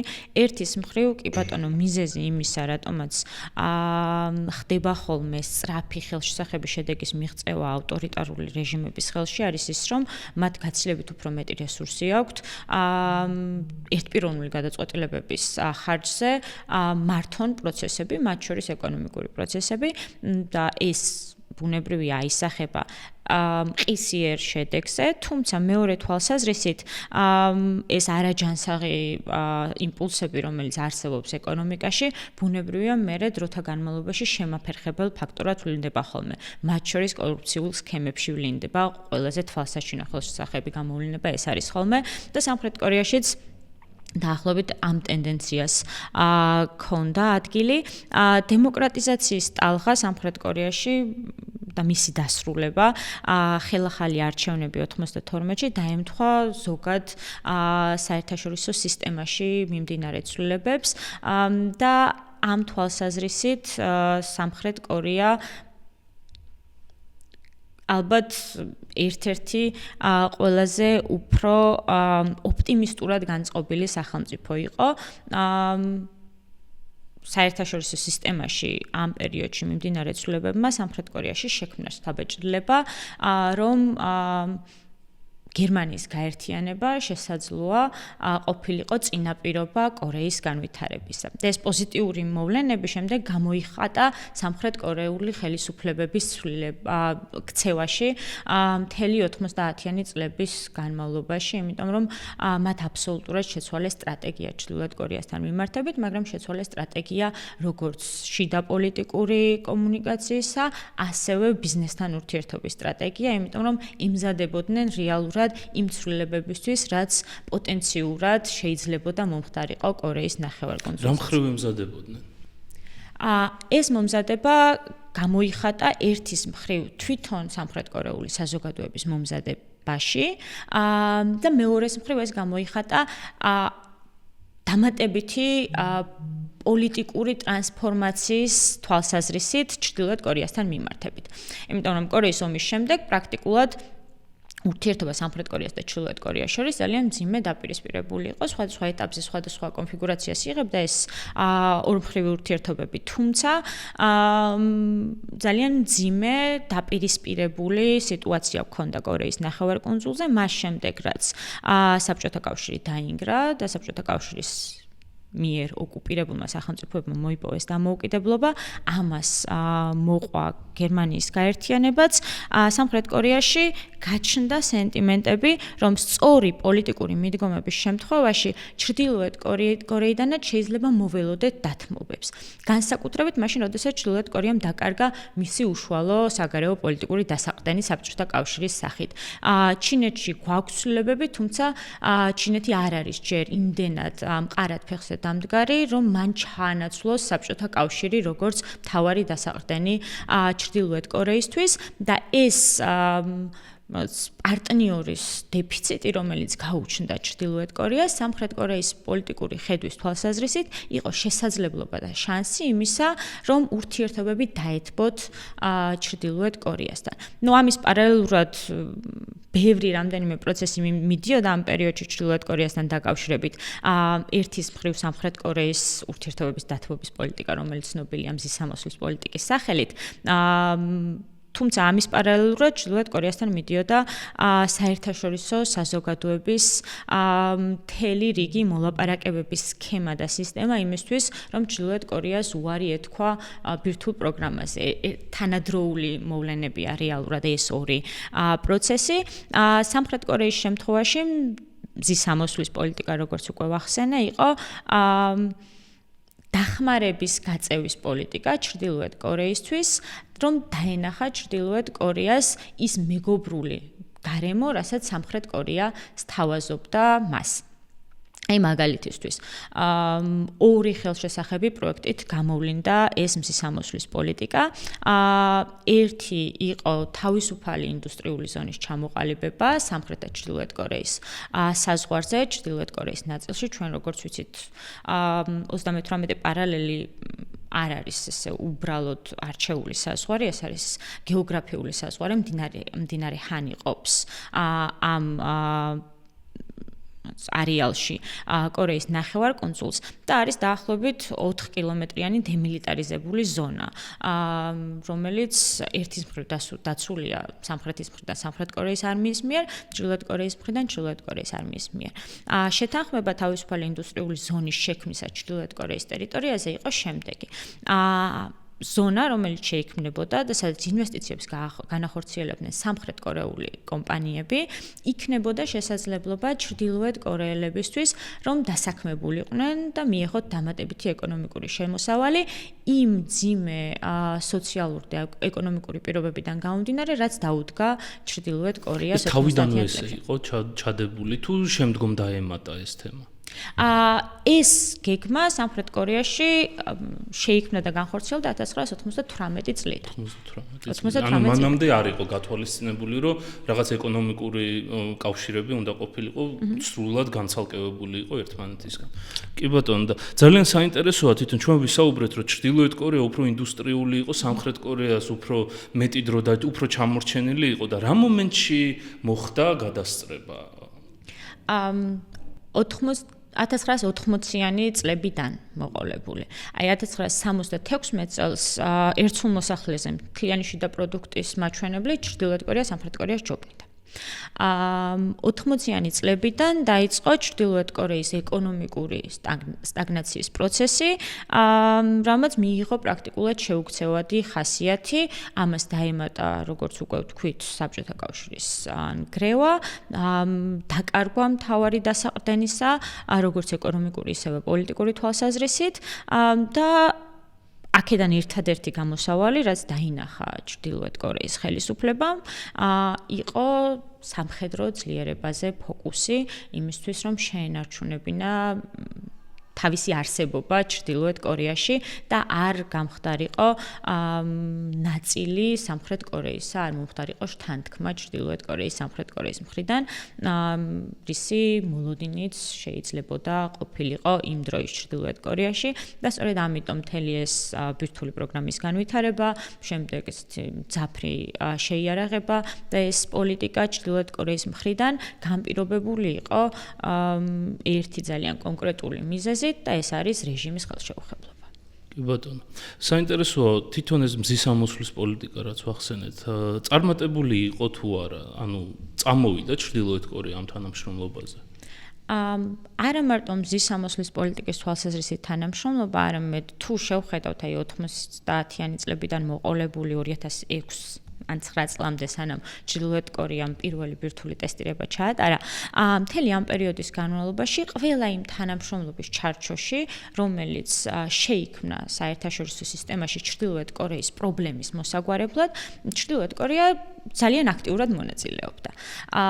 მათ შორის მზის სამოსვლის პოლიტიკის თვალსაზრისით ჩრდილოეთ კორეამ მისცა საშუალება სამხრეთ კორეულ კომპანიებს განეხორციელებინათ ინვესტიციები კესონგის ინდუსტრიულ ზონაში და აშენდა მთელი ინფრასტრუქტურა, მათ შორის საწარმოები, სხვადასხვა ტიპის ოფისები, რომლებიც ახდენდნენ ინვესტიციების შედინებას ჩრდილოეთ კორეაში და ის ანაზღაურება გარდა იმ პირდაპირ ფინანსური სარგებლისა, რასაც ამით ჩრდილოეთ კორეის ხელისუფლება იღებდა, ის ანაზღაურება, რომელიც მიემართებოდა ჩრდილოეთ კორეელ დასაქმებულებს ამ თავისუფალ ინდუსტრიულ ზონაში, ძალიან მნიშვნელოვანი იყო ჩრდილოეთ კორეისთვის. დიდი ხნის განმავლობაში იარსება ამ პროგრამამ, მანამ სანამ, როგორც უკვე ვთქვი, ჩრდილოეთ კორეამ ბირთვული ტესტირება არ ჩაატარა, რამაც ბუნებრივია, რომ თავისთავად დააზიანა ნებისმიერი ტიპის ურთიერთობები ნებისმიერ სხვა სახელმწიფოსთან, განსაკუთრებით სამხრეთ კორეასთან. თუმცა გარდა კესონგის ინდუსტრიული ზონისა, ასევე მეორე პროექტი იყო კუმგანგის მთათა სისტემის ინვესტიციის პროექტი, რომელიც გულისხმობდა შემდეგს ამ მთათა სისტემას, რომელიც ასევე ჩრდილოეთ კორეის ტერიტორიაზე მდებარეობს, უნდა შეეწყო ხელი ტურიზმის განვითარებისთვის და რაღაცნაირად ჩრდილოეთ კორეა ხელმისაწვდომი უნდა ყოფილიყო სამხრეთ კორეელი ტურისტებისთვის და ეს დაეხმარებოდა ურთიერთობების აღდგენას ორ კორეას შორის, განსაკუთრებით თაობათა ცვლის პროცესში, როდესაც ახალ თაობას ნაკლებად ქონდა სუბიექტური მიჯაჭვულობა ან კავშირები ჩრდილოეთ კორეასთან და ჩრდილოეთ კორეელ ხალხთან. და შეიქმნა ტურისტული ზონა, სადაც ძალიან დიდი ინვესტიცია ჩადო Hyundai-მ, თუმცა ეს ზონაც დაიკეტა იმდენად, რამდენადაც ინციდენტი მოხდა საზღვარზე, ჩრდილოეთ კორეელმა მესაზღვრემ ესროლა სამხრეთ კორეელ ტურისტს, რომელიც სასტუმროს მიმდებარედ გადაადგილდებოდა და ამის შემდეგ უსაფრთხოების ზომებით გამკაცრებიდან გამომდინარე ამ ტურისტულ ზონაში ვიზიტორები დაშვებულები აღარ არიან. თუმცა მცდელობა სამხრეთ კორეის მხრიდან, რომ ურთიერთობების ნორმალიზება მოეხდინათ, მათ შორის ეკონომიკურად დახმარებოდნენ ჩრდილოეთ კორეელებს და დახმარებოდნენ იმაში, რომ გაეუმჯობესებინათ საკუთარი მოსახლეობის სოციალური და ეკონომიკური პირობები, ეს მზაობა სამხრეთ კორეის საგარეო პოლიტიკაში დატესტილია მანამ სანამ ჩრდილოეთ კორეა ბირთვული სახელმწიფო გახდებოდა და ეტაპობრივად მაშინ, როდესაც უფრო მეტად ლიბერალური ფლანგის ლიდერები მოდიან ხოლმე დღეს სამხრეთ კორეის ხელისუფლებაში, ეს მზისამოსვლის პოლიტიკა სხვადასხვა ფორმით ვლინდება სხვადასხვა ადმინისტრაციის პირობებში. ერთ-ერთი ყველაზე ბოლო თვალსაჩინო გამოვლინება მზისამოსვლის პოლიტიკის იყო მუნ ჯეინის პრეზიდენტობის პირობებში, როდესაც სამხრეთ კორეამ ცადა ურთიერთობების ნორმალიზება, გაიმართა ინტერკორეული სამიტი, სადაც კიმი და მუნი ერთმანეთს შეხვდნენ, ასევე ინიციატორი იყო ჩრდილოეთ კორეა ამ პერიოდში იმ შეხვედრებისა, იმ სამიტებისა, რომელიც გაიმართა ამერიკის შეერთებულ შტატებთან. მოკლედ, ეს დიპლომატიური პროგრესი, როდესაც გვაქვს ხოლმე სამხრეთ კორეას და ჩრდილოეთ კორეას შორის, როგორც წესი ეს დამოკიდებულია ლიბერალური ფლანგის ლიდერების ხელისუფლებაში ყოფნასთან, ხელშესახების შედეგი ვხედავთ, რომ არ გვაქვს, თუმცა ესეც არის მზისამოსვლის პოლიტიკის გამოვლინება თანამედროვე პოლიტიკურ კონტექსტში. საინტერესოა თვითონ კორეები ერთმანეთს აღიარებენ როგორც დამოუკიდებელ სახელმწიფოს, თუ არის გარკვეული პრობლემები ამ მიმართულებით? დამოკიდებულება როგორც ორი სხვადასხვა სისტემის არსებობს, ერთის მხრივ სამხრეთ კორეის და მეორეს მხრივ ჩრდილოეთ კორეის მხრიდან, თუმცა ორივე სახელმწიფოს აქვს ეგრეთ წოდებული უნიფიკაციის გეგმა, რომელიც გულისხმობს საბოლოო ჯამში კორეის ნახევარკუნძულის გაერთიანებას. თუ სამხრეთ კორეის ხედვა ეფუძნება საკუთარ პოლიტიკურ სისტემაში ჩრდილოეთ კორეის ინტეგრირებას, ბუნებრივია, რომ ჩრდილოეთ კორეის გეგმა გულისხმობს საკუთარი მმართველობის სისტემის გავრცელებას სამხრეთ კორეაზე. ეს გეგმა არსებობდა ორივე ნაწილში ნახევარკუნძულისა კორეის ომიდან მოყოლებული, რომ აღედგინათ ერთიანობა ერთი ერისა, თუმცა უკანასკნელ პერიოდშიც ხედავთ, რომ უნიფიკაციის პოლიტიკა აქტუალობას არ კარგავს, არც ერთი მხრიდან, არც მეორე მხრიდან. სამხრეთ კორეის შემთხვევაში მათ შორის სტრატეგიული პოლიტიკური დოკუმენტები არსებობს, სადაც სამხრეთ კორეა აფასებს შესაძლებლობებს ან სამომავლოდ ამზადებს ქვეყანას შესაბამისი სტრატეგიული სტრატეგიებით და შესაბამისი პოლიტიკებით იმისთვის, რომ თუ მოხდა უნიფიკაცია, სამხრეთ კორეა ამისთვის მზად იყოს. და აქ გათვლილია ბევრი სხვადასხვა მიმართულების სტრატეგია, მათ შორის როგორ ხდება ინტეგრირება თანამედროვე საზოგადოებაში ჩრდილოეთ კორეელი მოსახლეობისა, როგორ ხდება მათი გადამზადება იმისთვის, რომ ისინი ჩაერთონ ეკონომიკურ მშენებლობაში. რა იმართება ჩრდილოეთ კორეის ბირთვულ იარაღს მაგალითად, ხო? ბევრი სხვადასხვა საკითხია, რომლის სტრატეგიებში მოქცევასაც სამხრეთ კორეა ცდილობს იმდენად სერიოზულად უყურებს საომავლო პერსპექტივას უნიფიკაციისა, რაც არ უნდა დამაჯერებელი, მოსალოდნელი ან მოულოდნელი იყოს ეს პერსპექტივა. და რა მეთოდებით ფიქრობენ? არის სტრატეგიაში გაწერილი, რა მეთოდებით შეიძლება უნიფიკაცია მოხდეს და რა მეთოდებით არ შეიძლება? ასეთი კონკრეტული ჩანაწერი არ არსებობს, თუმცა სამხრეთ კორეა მუდმივად აპელირებს იმაზე, რომ ეს გაერთიანება, ისტორიული სამართლიანობის აღდგენა კორეის ნახევარკუნძულზე არ შეიძლება მოხდეს სამხედრო გზით. ანუ გამორიცხავს სამხედრო ინტერვენციას, ასე. საინტერესოა. სანამ გადავალთ უშუალოდ კორეის სამხრეთ კორეის როლზე გლობალურ პოლიტიკაში და რეგიონულ პოლიტიკაში, ძალიან საინტერესოა ბოლო პერიოდში განვითარებული მოვლენები შიდა პოლიტიკურად, იმიტომ რომ მე ახლა არ ვარ ამ თემაში ჩახედილი, ჩემი რეგიონი არ არის, ასე ვთქვათ, მაგრამ ხდება ხოლმე ინფორმაციები და ბოლოს მე რაც ვნახე იყო, რომ კორეის პრეზიდენტმა ცადა სახელმწიფო გადატრიალება, არ გამოუვიდა, გადააყენეს და საინტერესო იქნება აუღწეროთ დღევანდელი მდგომარეობა შიდა პოლიტიკური როგორ არის. არის ეს დემოკრატიული სახელმწიფო, როგორ შეიძლება აიხსნას ის მოვლენები, რაც ხდება და ჯდება თუ არა ეს ზოგადად თანამედროვე კორეის პოლიტიკურ, ასე ვთქვათ, ხშირად მიეკუთვნება დასავლურ ცივილიზაციას მიუხედავად იმისა, რომ არის უკიდურესი აღმოსავლეთი ერთ-ერთი. მაგრამ იდეოლოგიურად დემოკრატიული თვალსაზრისით მაინც მიაკუთვნებენ ხოლმე დასავლურ იდეოლოგიას და რამდენად ჯდება ეს ყველაფერი, რაც დღეს ხდება ამ იდეოლოგიაში. სამხრეთ კორეის პოლიტიკა არის турბულენტურად ძალიან დაძაბული პოლიტიკა. და ამას თავისი მიზეზები აქვს. აი, მაგალითად, უკანასკნელი 10 წლის განმავლობაში, უკანასკნელ დეკადაში, ორ პრეზიდენტს გამოუცხადეს იმპიჩმენტი. ერთს 2017 წელს და მეორეს აგერ 2025 წელს გაფორმდა, თუმცა 24 წლის ბოლოს დეკემბერში წარიმართა ეს პროცესები, რასაც ისაუბრე. ეს ბევრისთვის შეიძლება იყოს პოლიტიკური არასტაბილურობის ნიშანი, თუმცა სამხრეთ კორეის განვითარების ისტორიული პერსპექტივიდან გამომდინარე, ეს არის იმპულსი კორეელი ხალხის აკონტროლოს საკუთარი ხელისუფლება. და ამ თვალსაზრისით სამხრეთ კორეელი ხალხი არის ძალიან მომთხოვნი და ძალიან ნაკლებად პატიობს ლიდერებს შეცდომებს. აი თუ შევხედავთ მათ შორის იმ ლიდერების სურათს, ვისაც ვისაუბრეთ, ლისინმანი მაგალითად ჰავაიზე გაიქცა, პაკ ჩონჰი მოკლეს, ჩოდუჰანი და კიმ იონგ სამი, რომელიც ერთი 80-იანი წლების დასაწყისში და მეორე 87 წლის არჩევნების შემდეგ მართავდა ქვეყანას, ორივე დააპატიმრეს. და პასუხი აგებინეს იმ მასიურ დარბევებზე, რაც რითიც ისჯებოდა ნებისმიერი სამოქალაქო პროტესტი 80-იანი წლების განმავლობაში. მათ შორის გვანგჯუს აჯანყებაზე. შესაბამისად ეს დამოკიდებულება ლიდერების მხრიდან, რომ მათ შესაბამისი ფუნქცია აქვს და ამ ფუნქციიდან ნებისმიერი გადაცდომა იწვევს კორეელი ხალხის პროტესტს, ეს ისტორიული განვითარების პერსპექტივიდან გამომდინარეობს, მოკლედ.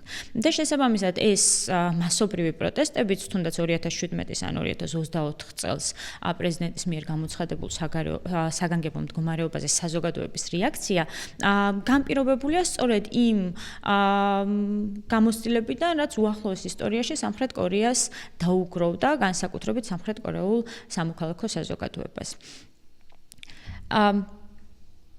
შესაბამისად ეს უფრო მეტად არის საზოგადოების მიერ ხელისუფლების კონტროლის მექანიზმი და არა არასტაბილურობის ნიშანი. თუმცა სამხრეთ კორეა თავისი თვალსაზრისით შეგვიძლია აღვიქვათ ლიბერალურ დემოკრატიად იმდენად, რამდენადაც სამხრეთ კორეაში ინსტიტუტები მუშაობს. და ეს არის ძალიან მნიშვნელოვანი მახასიათებელი, რაც ნებისმიერი ტიპის პოლიტიკურ დაძაბულობას ახლავს ხოლმე თან. აი მაგალითად 2024 წლის მოვლენები, როდესაც პრეზიდენტმა გადაწყვიტა, რომ გამოეცხადებინა საგანგებო მდგომარეობა შესაბამისი დასაბუთების გარეშე.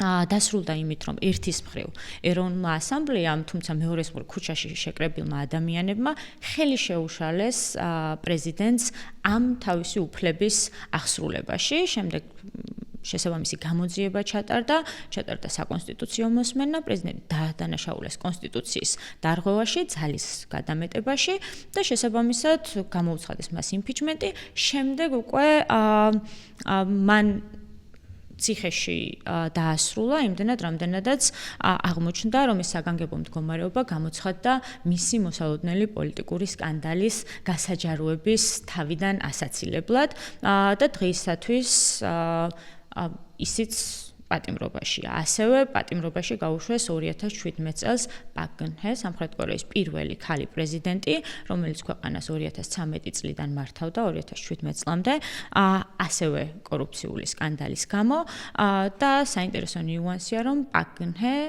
იყო პაკ ჩონ ჰის ქალიშვილი. და ამ თვალსაზრისით სამხრეთ კორეის პოლიტიკა მოკლედ ძალიან დინამიურია, ძალიან საინტერესოა. შეიძლება გარკვეული თვალსაზრისით ჩანდეს როგორც არასტაბილური, თუმცა ინსტიტუციები სამხრეთ კორეის შიდა პოლიტიკურ დისკურსს ძალიან კარგად აბალანსებენ და ნებისმიერი ასეთი ტიპის დაძაბულობა, რომელიც როგორც წესი ვლინდება ხოლმე მასობრივ საპროტესტო აქციებშიც და ესეც ძალიან საინტერესო ნიუანსია. სამხრეთ კორეელი მოსახლეობის სამოქალაქო აქტივობას ძალიან კარგად უსვავს ხაზს. ნებისმიერი ასეთი ტიპის დაძაბულობა ითარგმნება ხოლმე შემდეგ უკვე ადმინისტრაციის ცვლილებაში და რეალურად ამას დიდი დაძაბულობა არ მოყვება ხოლმე, რაღაცნაირად პროცესის ნაწილად მიიჩნევა. სამხრეთ კორეა საპარლამენტო დემოკრატია, საპრეზიდენტო დემოკრატია თუ შიდა მოწყობა პოლიტიკური როგორი არის? ქვეყნის ლიდერია პრეზიდენტი, შესაბამისად შეგვიძლია რომ აღვქვათ როგორც საპრეზიდენტო მოწყობის სისტემა, ასევე ეროვნული ასამბლეა, რომელიც საკანონმდებლო თვალსაზრისით მართავს ქვეყანას და ამის პარალელურად სასამართლო შტოც აბსოლუტურად დივერსიფიცირებული გამოყოფილია სხვა პოლიტიკური თანამდებობებისგან. ანუ ერთმანეთს აბალანსებენ სამი სხვადასხვა კი ბატონო. ძალიან საინტერესო არის. ვისაუბროთ უკვე კორეის როლზე გლობალურ პოლიტიკაში და მათ ურთიერთობებზე, მათ უშუალო სამეზობლოში და რა თქმა უნდა ამერიკის შეერთებულ შტატებთან და დავიწყოთ მოდი ამერიკის შეერთებული შტატებით, იმიტომ რომ ერთ-ერთი უდიდესი მოთამაშე არის ამ თემაში კორეისთვის ყოველ შემთხვევაში რახან გაფორმებული აქვს უსაფრთხოების ხელშეკრულება. ამერიკის ინტერესები კორეაში რამდენად იგივეა რაც იყო ამ უსაფრთხოების ხელშეკრულების გაფორმების უშუალოდ შემდეგ. ხო არ შეიცვალა და რამდენად ჯდება, ანუ სუსტდება თუ ძლიერდება თან ახალი ამერიკის ეროვნული უსაფრთხოების ხედვის ფარგლებში. მიუხედავად იმისა, რომ სამხრეთ კორეა ამერიკის შეერთებული შტატების სამხედრო ალიანსი ძალიან დიდი ხანია არსებობს, დროთა განმავლობაში ეს შიდა ალიანსის მენეჯმენტის დინამიკა ძალიან შეიცვალა, იმიტომ რომ შეიცვალა მისი წევრი სახელმწიფოების შინაარსი. განსაკუთრებით სამხრეთ კორეის, ხო? სამხრეთ კორეა, როდესაც ამერიკის შეერთებულმა შტატებმა დაცვის გარანტიებით უზრუნველყო, აბსოლუტურად სხვა ტიპის მოთამაშე იყო საერთაშორისო სისტემაში, ვიდრე სამხრეთ კორეა, რომელიც დღეს გვაქვს ამ თვალსაზრისით მენეჯმენტის მიმართულებით პერიოდულად ხდება ხოლმე გადახედვა ამ ურთიერთობების ფორმისა. ერთ-ერთი ბოლო და ყველაზე უფრო ტკივნეული, როგორც სამხრეთ კორეისთვის, ასევე იაპონიისთვის იყო დონალდ ტრამპის პირველი ვადით პრეზიდენტობისას წარდგენილი ინიციატივა, რომ ამერიკის შეერთებული შტატების მოკავშირეები ინდოწყნარი ოკეანის აუზში ეკონომიკურად იმდენად განვითარდნენ, რომ მათ უკვე შეუძლიათ უფრო მეტი ფინანსური კონტრიბუცია აიღონ ამ ურთიერთობებში ამერიკის შეერთებულ შტატებთან და ამ თვალსაზრისით სამხრეთ კორეის ფინანსური წვლილი ამერიკის შეერთებული შტატების სამხედრო ალიანსის და განსაკუთრებით ამერიკული ბაზების მომსახურების ხარჯები გაიზარდა, თუმცა არა იმდენად, რომ გათანაბრებოდა ან გადაესწრო იმ ხარჯებისთვის, რასაც ამერიკის შეერთებული შტატები თავად წევს სამხრეთ კორეის დასაცავად. მიუხედავად იმისა, რომ შეიცვალა მოკლედ სტრატეგიული პერსპექტივები, არ შეიცვალა აქტუალობა და რაც გულისხმობ ამაში. თუ 1953 წლისთვის გამოწვევა ალიანსისთვის იყო ჩრდილოეთ კორეის აგრესია, დღეისათვის ეს გამოწვევა ოდნავ ტრანსფორმირდა, მაგრამ ამ შემთხვევაში ალიანსს აქვს მოცემულობა, როდესაც ის ბირთვულ ჩრდილოეთ კორეას უნდა დაუპირისპირდეს. ასევე თუ მაშინ ამერიკის შეერთებული შტატების და სამხრეთ კორეის სამხედრო ალიანსი აბალანსებდა რეგიონში ამ ცივი ომის დაპირისპირებას საბჭოთა კავშირს და ამერიკის შეერთებულ შტატებს შორის, დღეისათვის ეს ალიანსი აბალანსებს იმ საომავლო პოტენციურ დაპირისპირებას, რომლის კონტურებსაც უკვე ვხედავთ, ჩინეთს და ამერიკის შეერთებულ შტატებს შორის, ხო? ამ თვალსაზრისით შინაარსობრივად არ შეცვლილა, თუმცა ბუნებრივია საერთაშორისო სისტემის ტრანსფორმაციიდან გამომდინარე რაღაც ნიუანსობრივი ცვლილებები გვაქვს. რაც შეეხება რამდენად სტაბილურია ეს ალიანსი დღეს, მიუხედავად იმისა, რომ სხვადასხვა ადმინისტრაციების პირობებში, როგორც ამერიკის შეერთებულ შტატებში, ისე სამხრეთ კორეაში, გვაქვს ხოლმე მცირედი ტრანსფორმაციები და ცვლილებები ამ თვალსაზრისით. ამერიკის შეერთებულ შტატებთან სამხედრო ალიანსი სამხრეთ კორეისთვის იმდენად ფუნდამენტურად მნიშვნელოვანია ის სახელმწიფოს ეგზისტენციალურ ხედვაში ჩადებული საფუძველია, რომ მოლოდინი იმისა, რომ სამხრეთ კორეა ამ ალიანსზე უარს იტყვის, ძალიან დაბალია და ეს ერთადერთი შეიძლება გამოიწვიოს რაღაც დრამატულმა ცვლილებებმა რეგიონულ ძალთა ბალანსში. სხვა შემთხვევაში სამხრეთ კორეისთვის ამ ალიანსის მნიშვნელობა შეუფასებელია.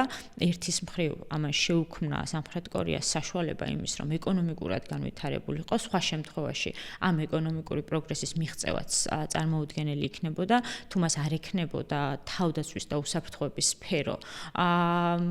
უკვე კონკრეტულ კონტურებში ჩარჩოში მოქცეული და ამას ამერიკის შეერთებულ შტატებზე დაყრდნობით ძალიან დიდი წარმატებით ახერხებდა სამხრეთ კორეა, მაგრამ ამის პარალელურად ეს ალიანსი გახდა სამხრეთ კორეისთვის ერთგვარი სამომავლო განსაზღვრელი მისი როლის და სტატუსის საერთაშორისო სისტემაში. აი ახსენე სამხრეთ კორეის კავშირი დასავლურ სამყაროსთან, ხო? ამ დასავლურ სამყაროსთან კავშირი როგორც სამხრეთ კორეაში თავად ამბობენ ხოლმე წესებზე დაფუძნებული საერთაშორისო სისტემის დაცვის პასუხისმგებლობა, რასაც იაზრებს სამხრეთ კორეა მის სხვა მოკავშირეებთან ერთად, ესეც გამომდინარეობს იმ ახლო და მჭიდრო ურთიერთობებიდან, რაც ჩამოუყალიბდა სამხრეთ კორეას ამერიკის შეერთებულ შტატებთან და შედარებით უფრო მცირე გავლენებით, მაგრამ ასევე აშშ-ს მოკავშირეებთან, სხვა მოკავშირეებთან ინდოწყნარი ოკეანის აუზის რეგიონში, იქნება ეს იაპონია თუ ავსტრალია.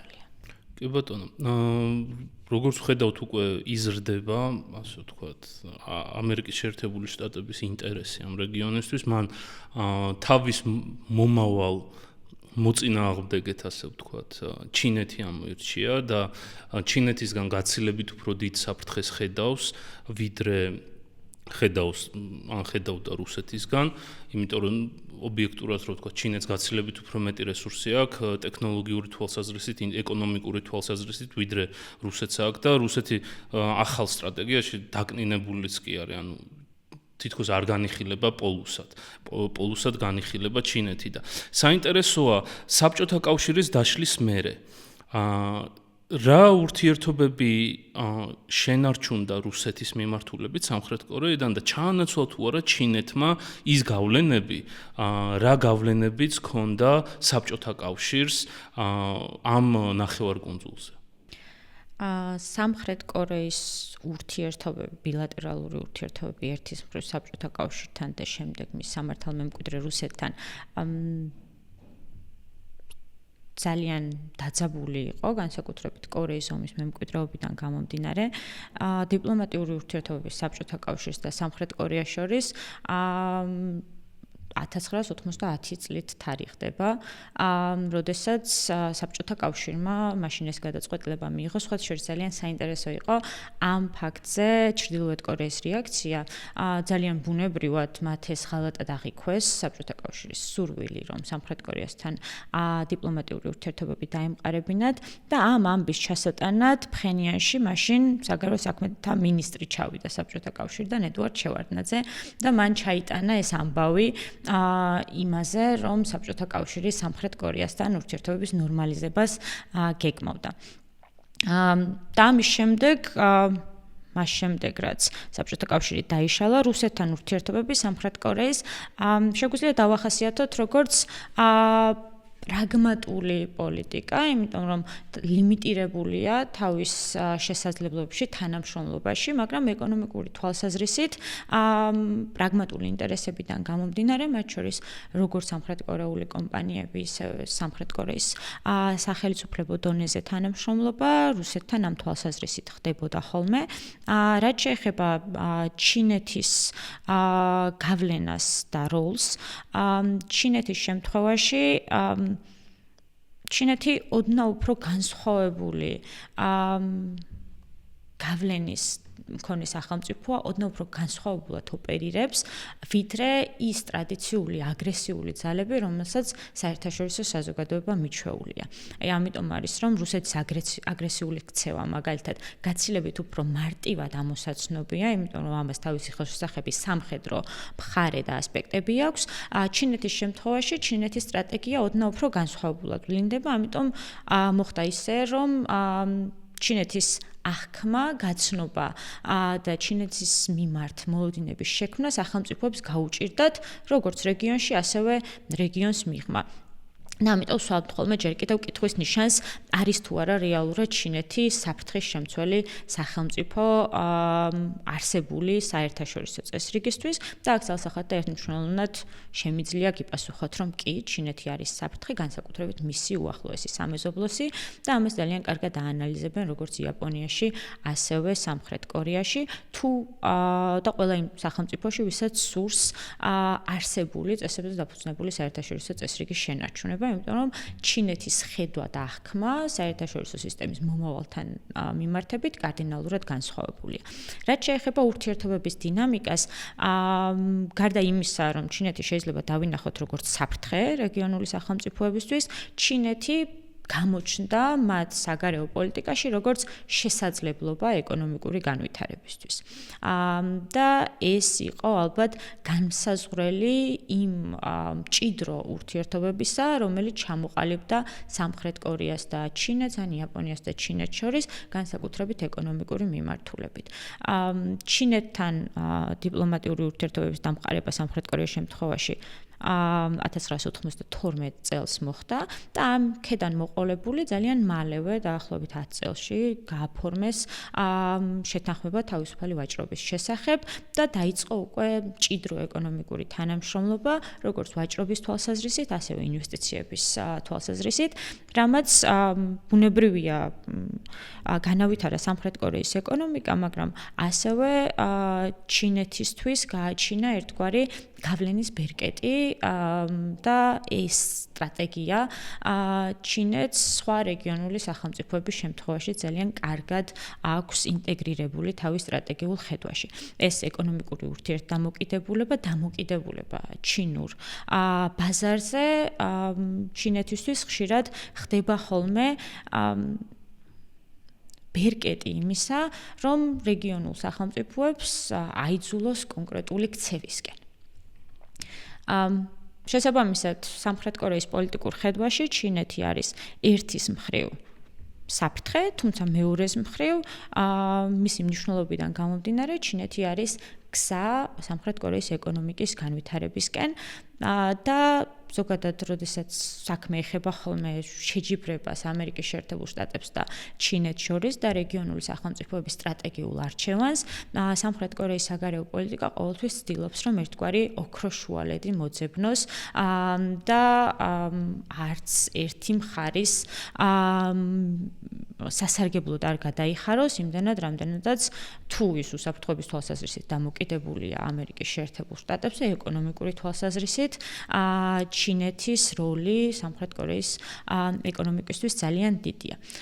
თუმცა ბოლო პერიოდში, განსაკუთრებით მათ შემდეგ, რაც სი ძინპინი მოვიდა ხელისუფლებაში და ჩინეთის აგრესიული ქცევის ამოცნობა შედარებით უფრო შესამჩნევი გახდა, სამხრეთ კორეასაც ჰქონდა ერთგვარი ნეგატიური გამოცდილება ამ იძულების პრაქტიკასთან მიმართებით და ამის შემდეგ უკვე სამხრეთ კორეა გაცილებით უფრო ძაფრად აღიქვავს თვალნათლივ აღიქვავს იმ საფრთხეს, რაც შეიძლება ჩინეთზე ეკონომიკურმა დამოკიდებულებამ მოიტანოს და მეტნაკლები წარმატებით, მაგრამ მაინც ცდილობს დივერსიფიცირებას ჩინური ბაზრიდან.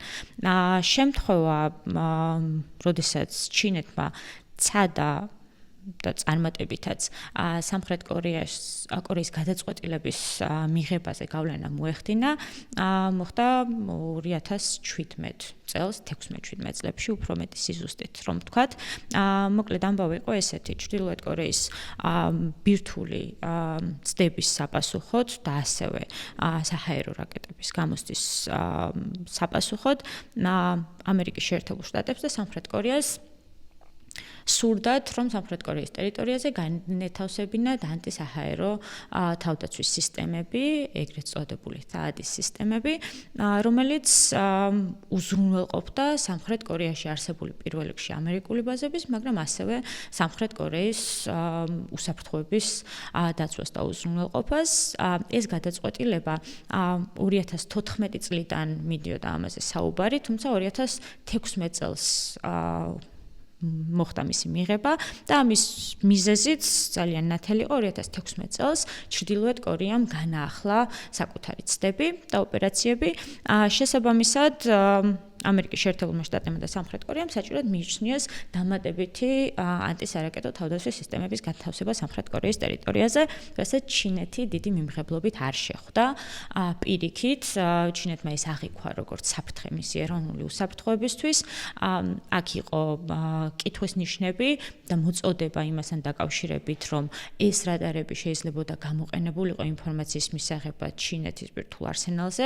შესაბამისად, ჩინეთმა ყველაფერი გააკეთა იმისთვის, რომ სამხრეთ კორეას უარი ეთქვა ამ თავდაცვითი სისტემების განთავსებაზე საკუთარ ტერიტორიაზე. საინტერესოა ისიც, რომ იდენტური სისტემა, ორი სისტემა იაპონიის ტერიტორიაზე მანამდეც არსებობდა, უბრალოდ სამხრეთ კორეის შემთხვევაში ჩინეთმა ეს განსხვავებული ერთგვარი ექსპანსია დააღიქვა ამერიკის შეერთებული შტატების ქსელის უფრო მეტად დაახლოებისა მის უშუალო ტერიტორიასთან. საბოლოოდ აზრთა სხვადასხვაობა იყო როგორც ჩინეთის მხრიდან პროტესტის ფონზე ქვეყნის შიდა პოლიტიკურ დისკურსშიც. აქ საინტერესოა ის, რომ სანამ საბოლოოდ მიიღებდნენ ამ სისტემების განთავსების გადაწყვეტილებას, სამხრეთ კორეაში პარალელურად ხელისუფლება შეიცვალა. 2017 წლის პროცესები, პაკ კინ ჰეს იმპიჩმენტი და შემდეგ ვადამდელი არჩევნები, სწორედ აი ამ პერიოდს დაემთხვა და მაშინ ჯერ კიდევ საპრეზიდენტო კანდიდატი მუნ ჯეინი, რომელიც შემდეგ გახდა სამხრეთ კორეის პრეზიდენტი, საკმაოდ პერსონალურად, საკმაოდ სკეპტიკურად იყო განწყობილი ამ სისტემების განთავსებასთან დაკავშირებით, იმიტომ რომ როგორც უკვე ვთქვით, ეგრეთ წოდებული ოქროს შუალედის პოლიტიკა, რომელიც ასევე განსაკუთრებით ლიბერალური ფლანგისთვის არის დამახასიათებელი სამხრეთ კორეულ შიდა პოლიტიკურ დისკურსში, ვიდრე კონსერვატორებისა, კონსერვატორები უფრო მეტად ამერიკის შეერთებულ შტატებთან ალიანსის გამყარებას ემხრობიან ხოლმე და მათი საგარეო პოლიტიკაც ამ მიმართულებით ხასიათდება, თუმცა მუნ ჯეინი პერსონალურ დონეზე ფიქრობდა და ეს იყო მისი ერთ-ერთი საარჩევნო დაპირებაც, რომ ის გადახედავდა იმ სავარაუდო ალტერნატიულ დანახარჯევს და ბენეფიტებს, რაც შეიძლებოდა სამხრეთ კორეას მიიღო ამ თავდაცვითი სისტემების განლაგებით. 2017 წელს, როდესაც მუნ ჯეინი უკვე აირჩიეს პრეზიდენტად, ამ პერიოდში ჩრდილოეთ კორეამ დაანონსა, რომ ისინი აპირებდნენ კონტინენტშორისი ბალისტიკური რაკეტის ტესტირებას. მუნ ჯეინმა წააყენა ძალიან მარტივი პირობა, სამხრეთ კორეა უარს იტყოდა თავადი სისტემების განთავსებაზე, თუ ჩრდილოეთ კორეა არ განახორციელებდა ამ ცდას. ბუნებრივია, ჩრდილოეთ კორეაზე ამან არ იმოქმედა, შესაბამისად მუნ ჯეინს დიდად არჩევანიც არ ქონია, თავადვე შეიცვალა პერსონალური დამოკიდებულება იმ ყისიერი უსაფრთხოების გამოწვევებიდან გამომდინარე, რაც სამხრეთ კორეას ექმნებოდა და მიიღო ამ ანტისარაკეტო თავდაცვის სისტემების განთავსების გადაწყვეტილება. ამის პასუხი ჩინეთის მხრიდან სამხრეთ კორეის ამ ნაბიჯზე პასუხი იყო ძალიან დრამატული. და ეს დრამატიზმი პირველ რიგში გამოვლინდა ეკონომიკური ბერკეტების გამოყენებით.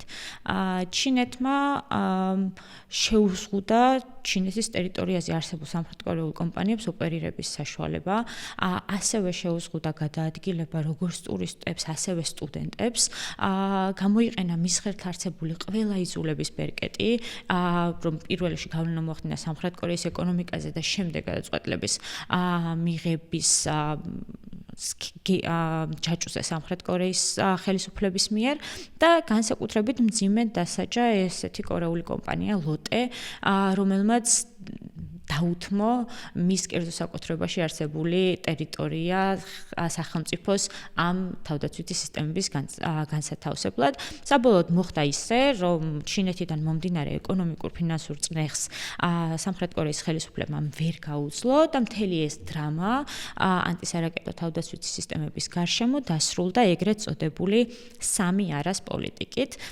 სამი არას პოლიტიკას ვეძახით მუნ ჯეინის მიერ მიღებულ პოლიტიკურ დოქტრინას, რომელიც ჩამოთვლის იმ სამ ნაბიჯს, რომლის გადადგმაზეც სამხრეთ კორეა უარს ამბობს. და ერთ-ერთი მათგანი არის ძალიან საინტერესო, რომ სამხრეთ კორეა უარს ამბობს ნებისმიერი ტიპის სამი მხრით თანამშრომლობაზე იაპონიას, ამერიკის შეერთებულ შტატებს და სამხრეთ კორეას შორის თავდაცვის და უსაფრთხოების სფეროში.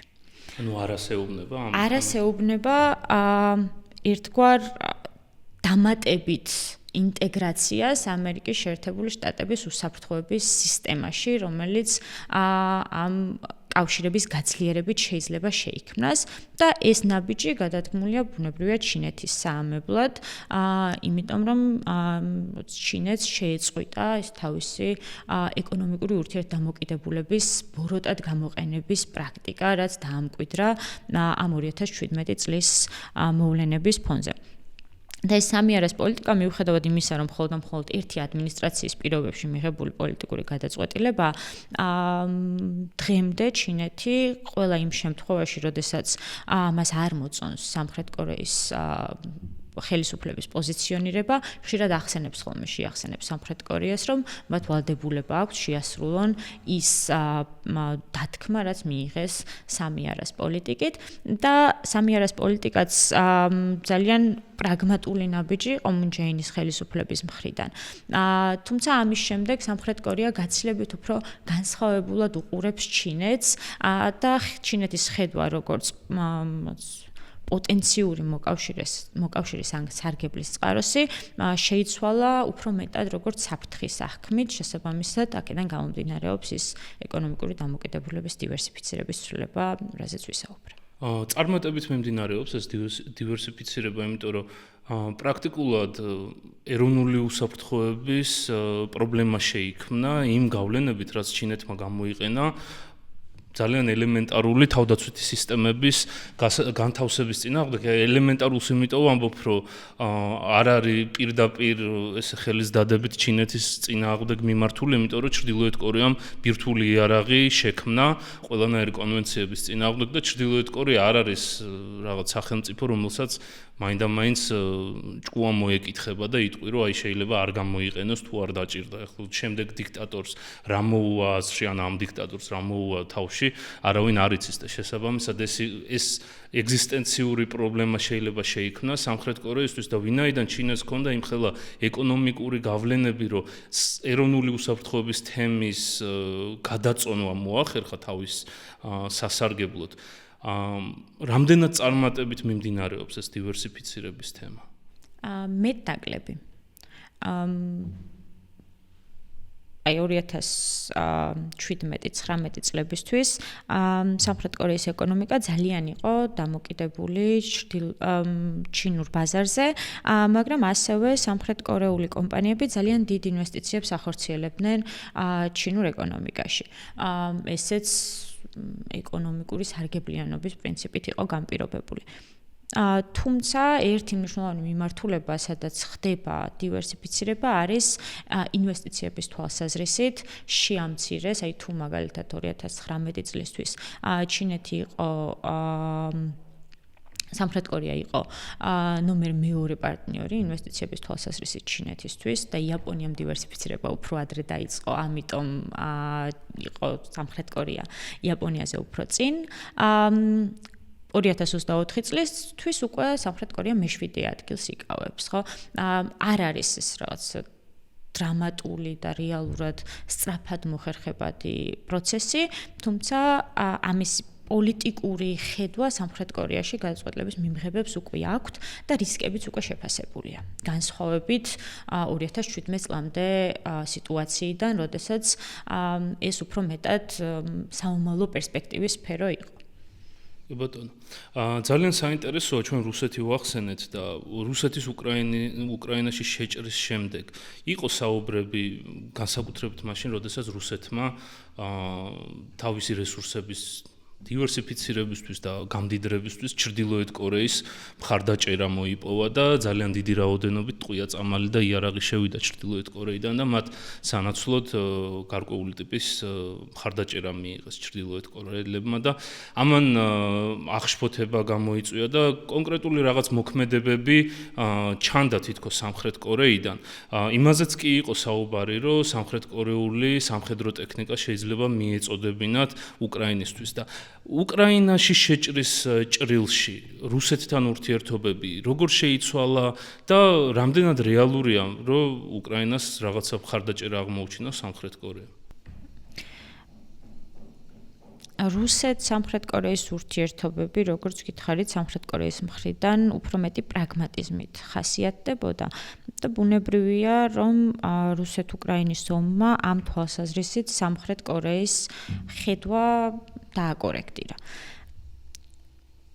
საწყის ეტაპზე რუსეთ-უკრაინის ომში სამხრეთ კორეა ცდილობდა, რომ ამ პროცესიდან დისტანცირებულიყო, მათ ასევე შიდა პოლიტიკური ეგრეთ წოდებული ჩაურევლობის დოქტრინაც აქვთ, რომელიც მათ შორის სამხრეთ კორეელ მოხალისეებს უკრძალავდა ნებისმიერ მხარეს და უკრაინის დასახმარებლად გამგზავრებას. ერთ შემთხვევაში სამხრეთ კორეელი მოხალისე სამშობლოში დაბრუნების შემდეგ დააკავეს კიდევაც და ამას თავისი ლეგალური შედეგები მოყვა. მოკლედ იმის თქმა მინდა, რომ სამხრეთ კორეა ძალიან დისტანცირებული პოზიციიდან უყურებდა განსაკუთრებით ომის საწყის ეტაპზე იმ პროცესებს, რაც განვითარდა უკრაინაში. განსხვავებით იაპონიისგან მაგალითად, რომელიც თავიდანვე გაცილებით უფრო ხმამაღალი იყო, როგორც რიტორიკის დონეზე, ასევე სამხედრო დახმარების და ჰუმანიტარული დახმარების აღმოჩენის თვალსაზრისით. ერთ-ერთი პირველი იყო იაპონია, რომელმაც უკრაინას დახმარება გაუწია. თუმცა დროთა განმავლობაში და ამას შემდეგ მოყვა კონსერვატორი პრეზიდენტის არჩევა სამხრეთ კორეაში 2022 წელს, რომელმაც შეცვალა სამხრეთ კორეის სტრატეგიული დამოკიდებულება რუსეთ-უკრაინის ომის და ზოგადად სამხრეთ კორეის როლისა მთელ ამ პროცესებში. აი თუ მანამდე იუნსუკიელზე მოქვს საუბარი, რომელსაც 2024 წელს იმპიჩმენტი გამოუცხადეს. თუ მანამდე სამხრეთ კორეა საკუთარ საგარეო პოლიტიკას განსაზღვრავდა ეგრეთ წოდებული საშუალო სიძლიერის სახელმწიფოს კონცეფციიდან გამომდინარე, ასე ახასიათებდა თავის თავს. იუნსუკიელის დროს ახალი ტერმინი შემოიტანეს საკუთარი როლის აღსაწერად საერთაშორისო სისტემაში და ეს არის გლობალური საკვანძო სახელმწიფო. შესაბამისად, დაფარვა სამხრეთ კორეის გავლენების და ამბიცია ამ ახალ ტერმინში გაცილებით უკეთ ჩანს და ასევე ის პასუხისმგებლობა, რაც სიტყვა საკვანძოთი სამხრეთ კორეამ განისაზღვრა საკუთარ სტრატეგიულ მიდგომაში და აღქმაში პირველ რიგში საკუთარი თავის მიმართ, თუ როგორ პოზიციონირებს თავად, რა ფუნქციის, რა როლის შესასრულებლად არის მზად საერთაშორისო სისტემაში. ამ თვალსაზრისით ძალიან მნიშვნელოვანი იყო მათ შორის იუნსუკიელის მონაწილეობა ნატოს სამიტებში, რომელიც პირველი შემთხვევა იყო, როდესაც კორეის პრეზიდენტი ესწრებოდა მსგავსი ტიპის თანამშრომლობის ფორმატს ნატოს კონტექსტში, იმიტომ რომ აქამდეც არ ითვლებოდა მოკლედ ეს სამხრეთ კორეისთვის მნიშვნელოვან, სასიცოცხლოდ მნიშვნელოვან სივრცედ. თუმცა ეს ტრანსფორმაციის ნიშნები გააჩინა პირველ რიგში რუსეთ-უკრაინის ომმა და მიმდინარე ძვრებმა საერთაშორისო სისტემაში ძალთა ბალანსის თვალსაზრისით, თუმცა სამხრეთ კორეა ქმედების დონეზე ცოტა უფრო მეტად იკავებს თავს კონკრეტული ნაბიჯების გადადმისკენ, ამას თავისი მიზეზები აქვს სამხრეთ კორეის საგარეო პოლიტიკურ სტრატეგიაში და ეს მიზეზი არის პირველ რიგში უნიფიკაციის პერსპექტივა. მოკლედ იმისთვის, რომ სამხრეთ კორეამ შეძლოს საერთაშორისო მხარდაჭერის მოპოვება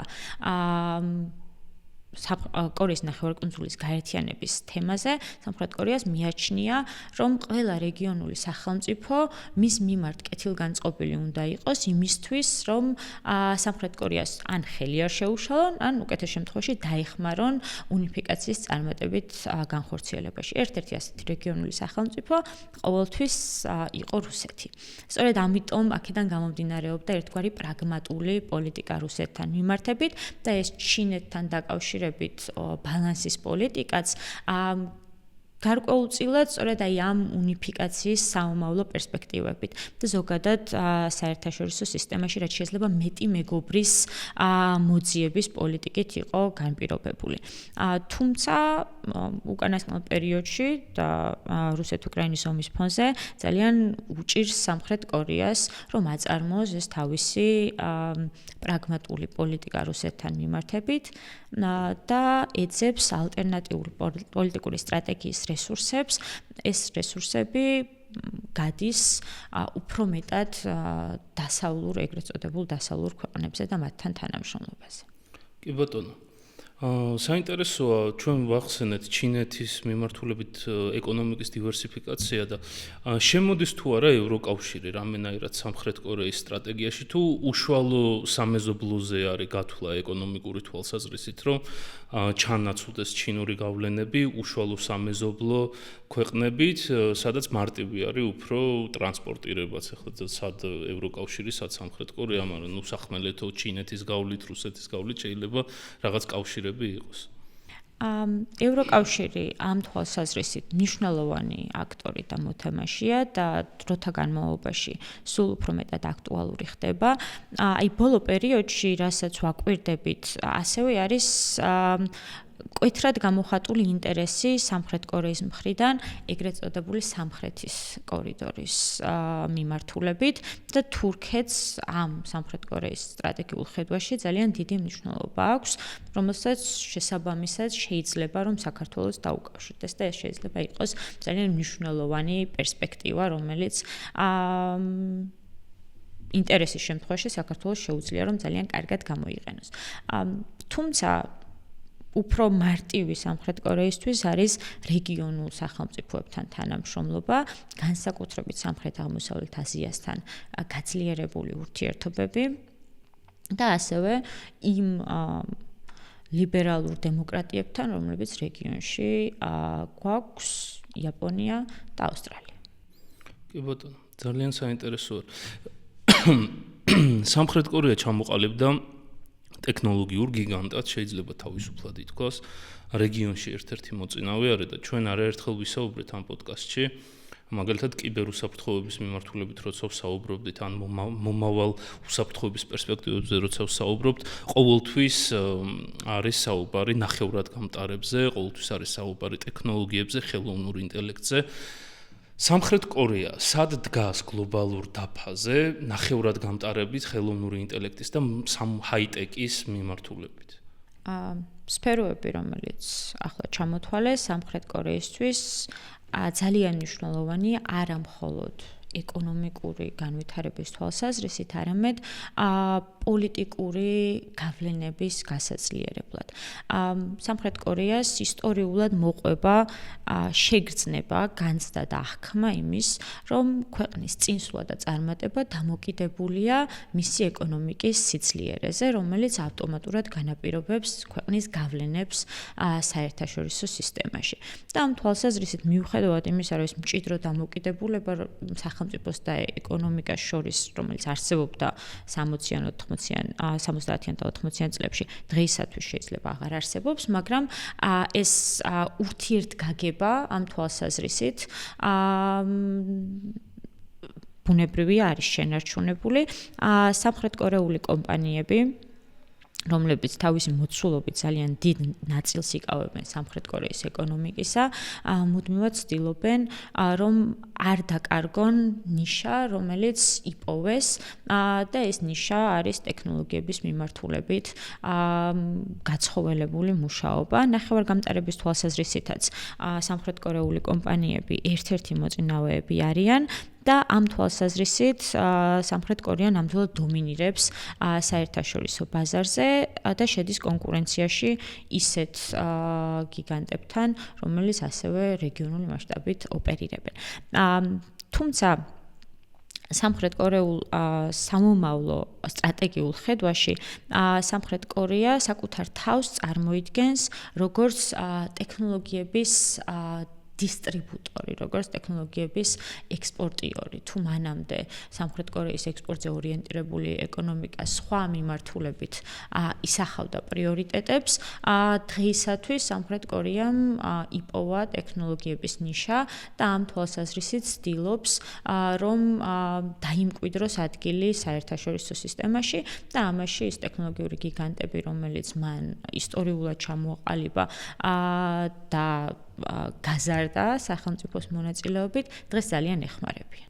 კი, სამხრეთ კორეა ერთ-ერთი ქვეყანაა, რომელიც ძალიან დიდ რესურსებს ხარჯავს კვლევაში ახალი ტექნოლოგიების ახალ ტექნოლოგიებში დევს ფულს და ეხმარება ეს გარკვეულწილად სავარაუდოდ სამხედრო მიმართულებითაც, იმიტომ რომ თვითონ აქვს ეგზისტენციური პრობლემები და სამხრეთ კორეული ტექნიკა სამხედრო თვალსაზრისით ერთ-ერთი წარჩინებულია სოფლიო დონეზე.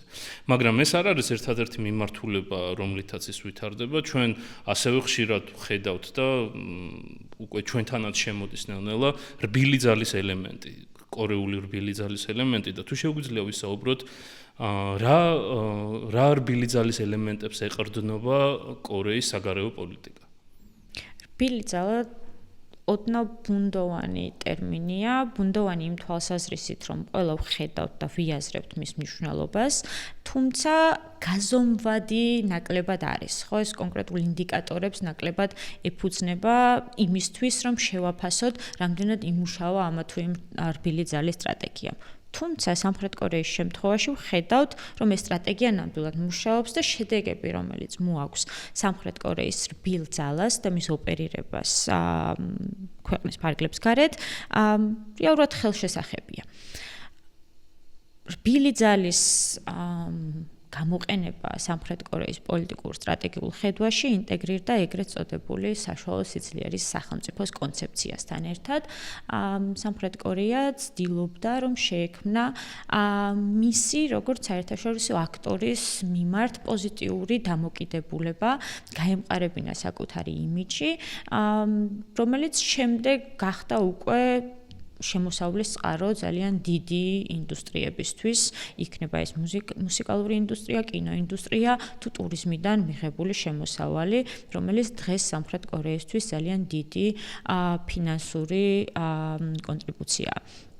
თუმცა რბილი ზალის თვალსაზრისითაც სახელმწიფოს როლი ძალიან დიდი და მნიშვნელოვანი იყო, ეგრეთ წოდებული ეროვნული ბრენდირება, რასაც ახდენს სამხრეთ კორეა, საკუთარი კულტურის საერთაშორისო მასშტაბით ძალიან მნიშვნელოვანია და ესეც დაკავშირებულია მათ შორის სახელმწიფოს მხრიდან მომდინარე სტრატეგიული ხედვიდან, ფინანსებიდან და ასევე სხვადასხვა მიმართულებით მუშაობიდან, მათ შორის იქნება ეს საგანმანათლებლო მიმართულება, იქნება ეს სხვადასხვა ტიპის კულტურული დაახლოების პროგრამები თუ ასე შემდეგ, ამაში სამხრეთ კორეა სახელმწიფო დონეზე ძალიან აქტიურად არის ჩართული, რაც ბუნებრივია, რომ შემდეგ ამ პოლიტიკის ეფექტიანობასაც განაპირობებს.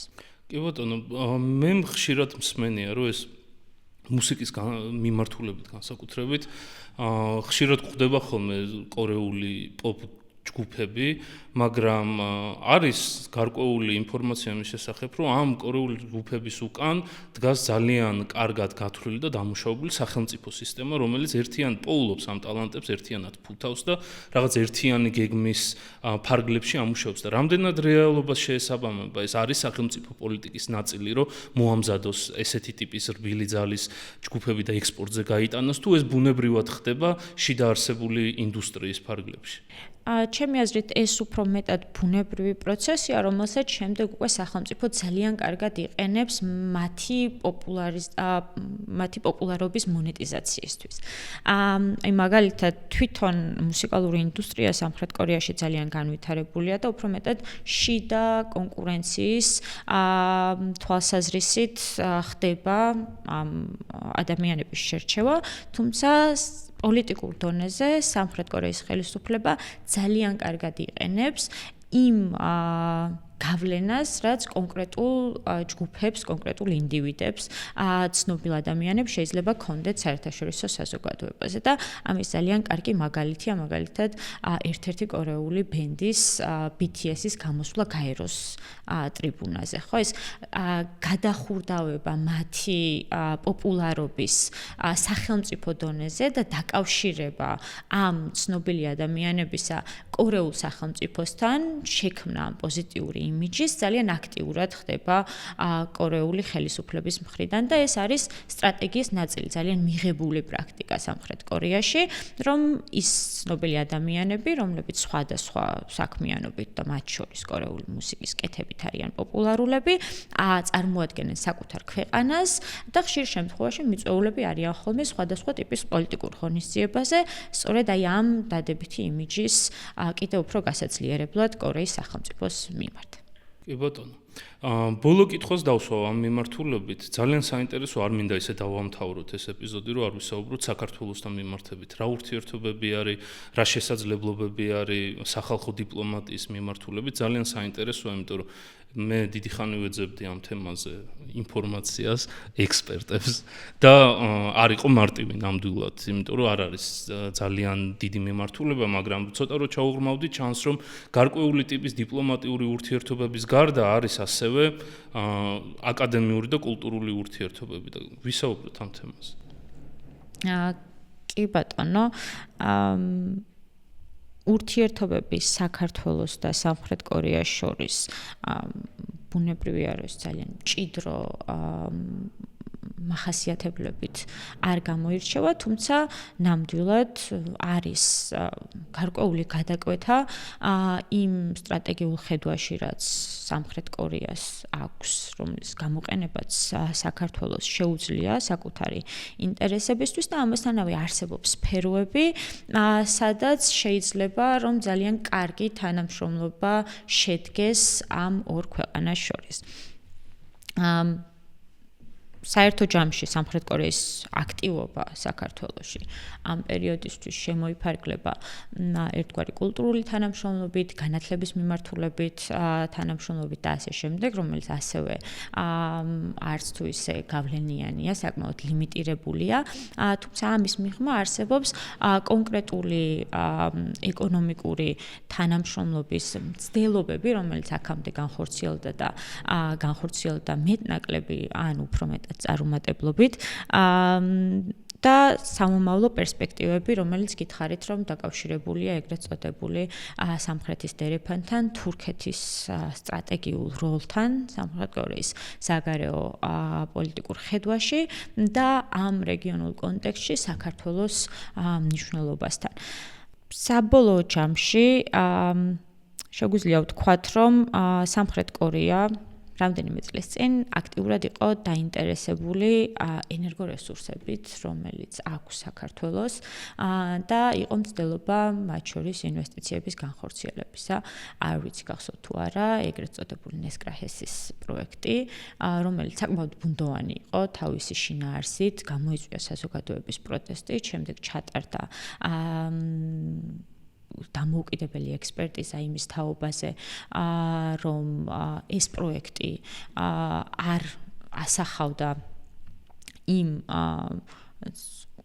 არ ითვალისწინებდა იმ უსაფრთხოების ნორმებს, რომელიც უნდა ყოფილიყო გათვალისწინებული, გაუჭირდათ კონსორციუმის შეკვრა ამ პროექტის გარშემო, შემდეგ აღდგა ისევ, მაგრამ მთავარი ინვესტორი, მოკლედ ნესკრაჰესის პროექტში უნდა ყოფილიყო სამხრეთ კორეული კორპორაცია და ამ არ განხორციელების კითხვის ნიშანმა, რომელიც არსებობდა ამ ჰიდროელექტროსადგურის გარშემო, ძალიან შეაფერხა, მოკლედ, სხვა მიმართულებით ინვესტიციების შემოდინება საქართველოში და ეს ხელშეკრულება, რომელიც გაფორმდა, ის გეგმა, რომელიც ჰქონდათ ნესკრაჰესისთვის, ამ თვალსაზრისით ძალიან პრობლემური იყო. უფრო დეტალები არ არის გასაჯაროებული ინფორმაცია, ამიტომ არ ვიცით რა როგორ რანაირად მოხდა და გადანაწილდა, თუმცა სამხრეთ კორეა ძალიან უკმაყოფილო იყო ხოლმე იმ შეფერხებით, რაც ამ თვალსაზრისით ვლინდებოდა. თუმცა ამის შემდეგ უკვე ადმინისტრაციაც შეიცვალა სამხრეთ კორეაში და დღეისათვის უკვე ვხედავთ ინტერესს და სხვადასხვა ტიპის კვლევაძიებას იმისთვის, თუ რა მიმართულებით შეიძლება გაძლიერდეს ურთიერთობა სამხრეთ კორეას და საქართველოს შორის. და განსაკუთრებით ვაჭრობის მიმართულებით შეიძლება მოხდეს ეს პირველ რიგში, იმიტომ რომ როგორც წესი სახელმწიფოებს ურთიერთობის საწყის ეტაპზე ყველაზე მარტივად უადვილდებათ ხოლმე მოკლედ თანამშრომლობა ვაჭრობის სფეროში და ამ მიმართულებით პროგრესს უნდა ველოდეთ, მით უმეტეს რომ სამხრეთ კორეის სავაჭრო კორპორაციამ დააფუძნა თავის წარმომადგენლობა საქართველოში სულ რამდენიმე კვირის წინ. შესაბამისად, ამ მიმართულებით ვხედავთ, რომ სამხრეთ კორეა აძლიერებს ერთგვარ მოკვლევას, სად შეიძლება რომ გაღრმავდეს ურთიერთობა, თუმცა ამ პრაგმატული სტრატეგიული ხედვის მიღმა სამხრეთ კორეას ასევე აინტერესებს საქართველოს როგორც ერთგვარი ხიდი. სატრანზიტო ხიდი და ამისთვის საქართველოს თავად უნდა იმუშაოს, რომ ის ფუნქცია წარმატებით შეასრულოს და შეინარჩუნოს რეალურად ის რეგიონული როლი, რაც მისი ადგილმდებარეობიდან გამომდინარეობს. სხვა შემთხვევაში უბრალოდ დროის ამბავია, როდის შესუსტდება ისე ურთიერთობები სამხრეთ კორეას და საქართველოს შორის. იმ ადამიანებისთვის, ვინც საქართველოში სწავლობს საგარეო პოლიტიკას, საერთაშორისო ურთიერთობებს, რატომ უნდა იყოს საინტერესო ეს რეგიონი და რატომ უნდა იყოს მნიშვნელოვანი კვლევის მიმართულება? ზოგადად ინდო-წყნარი ოკეანის რეგიონი ერთი მხრივ კვლევარისთვის დასაკვირვებლად ძალიან საინტერესო, ძალიან დინამიური რეგიონია. ამის პარალელურად არის ხელშესახები წარმატების მაგალითები საერთაშორისო სისტემაში თუ გვაქვს სახელმწიფოების მაგალითები იმისა, თუ როგორ ტრანსფორმირდა ქვეყანა საერთაშორისო დახმარების მიმღებიდან დონორამდე ერთ თაობაში, ყველა ეს მაგალითი თავმოყრილია ამ რეგიონში. ძალიან საინტერესოა დასაკვირვებლად, მიუხედავად იმ კულტურულ, ეთნიკური განსხვავებებისა, რაც არსებობს რეგიონში და ასევე ურთიერთდამოკიდებულებების დინამიკისა, მგონია, რომ ადამიანებს, რომლებიც დაინტერესებულები არიან კვლევით, დაინტერესებულები არიან საერთაშორისო პოლიტიკით, ძალიან ბევრ საინტერესო ნიუანს, საინტერესო პროცესს იპოვიან ამ რეგიონში, არა მხოლოდ აღმოსავლეთ აზიის, არამედ სამხრეთ-აღმოსავლეთ აზიის გეოგრაფიულ არეალშიც.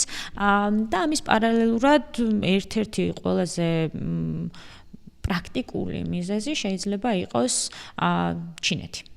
ჩინეთის მზარდი გავლენები და ვინ იცნობს და ვინ იცის ჩინეთი იმაზე უფრო კარგად, ვიდრე მისმა უახლოესმა სამეზობლომ, ხო, ისევე როგორც საქართველოს ვერ გვასწავლეს ვერავინ რუსეთი რა ტიპის საერთაშორისო აქტორია, ასევე ინდოწყნარი ოკეანის აუზის ქვეყნებმა ძალიან კარგად იციან, ძალიან კარგად ხედავენ იმ სამომავლო საფრთხეებს ან შესაძლებლობებს, რომელიც დაკავშირებულია ჩინეთთან და ჩინეთის მზარდი გავლენის ფონზე საინტერესოა, რომ დავაკვირდეთ მისი უშუალო მეზობლებს, შევისწავლოთ მათი პოლიტიკური სტრატეგიები და რაღაცნაირად შევიქმნათ შთაბეჭდილება ზოგადად რა ტიპის ცვლილებებს, რა ტიპის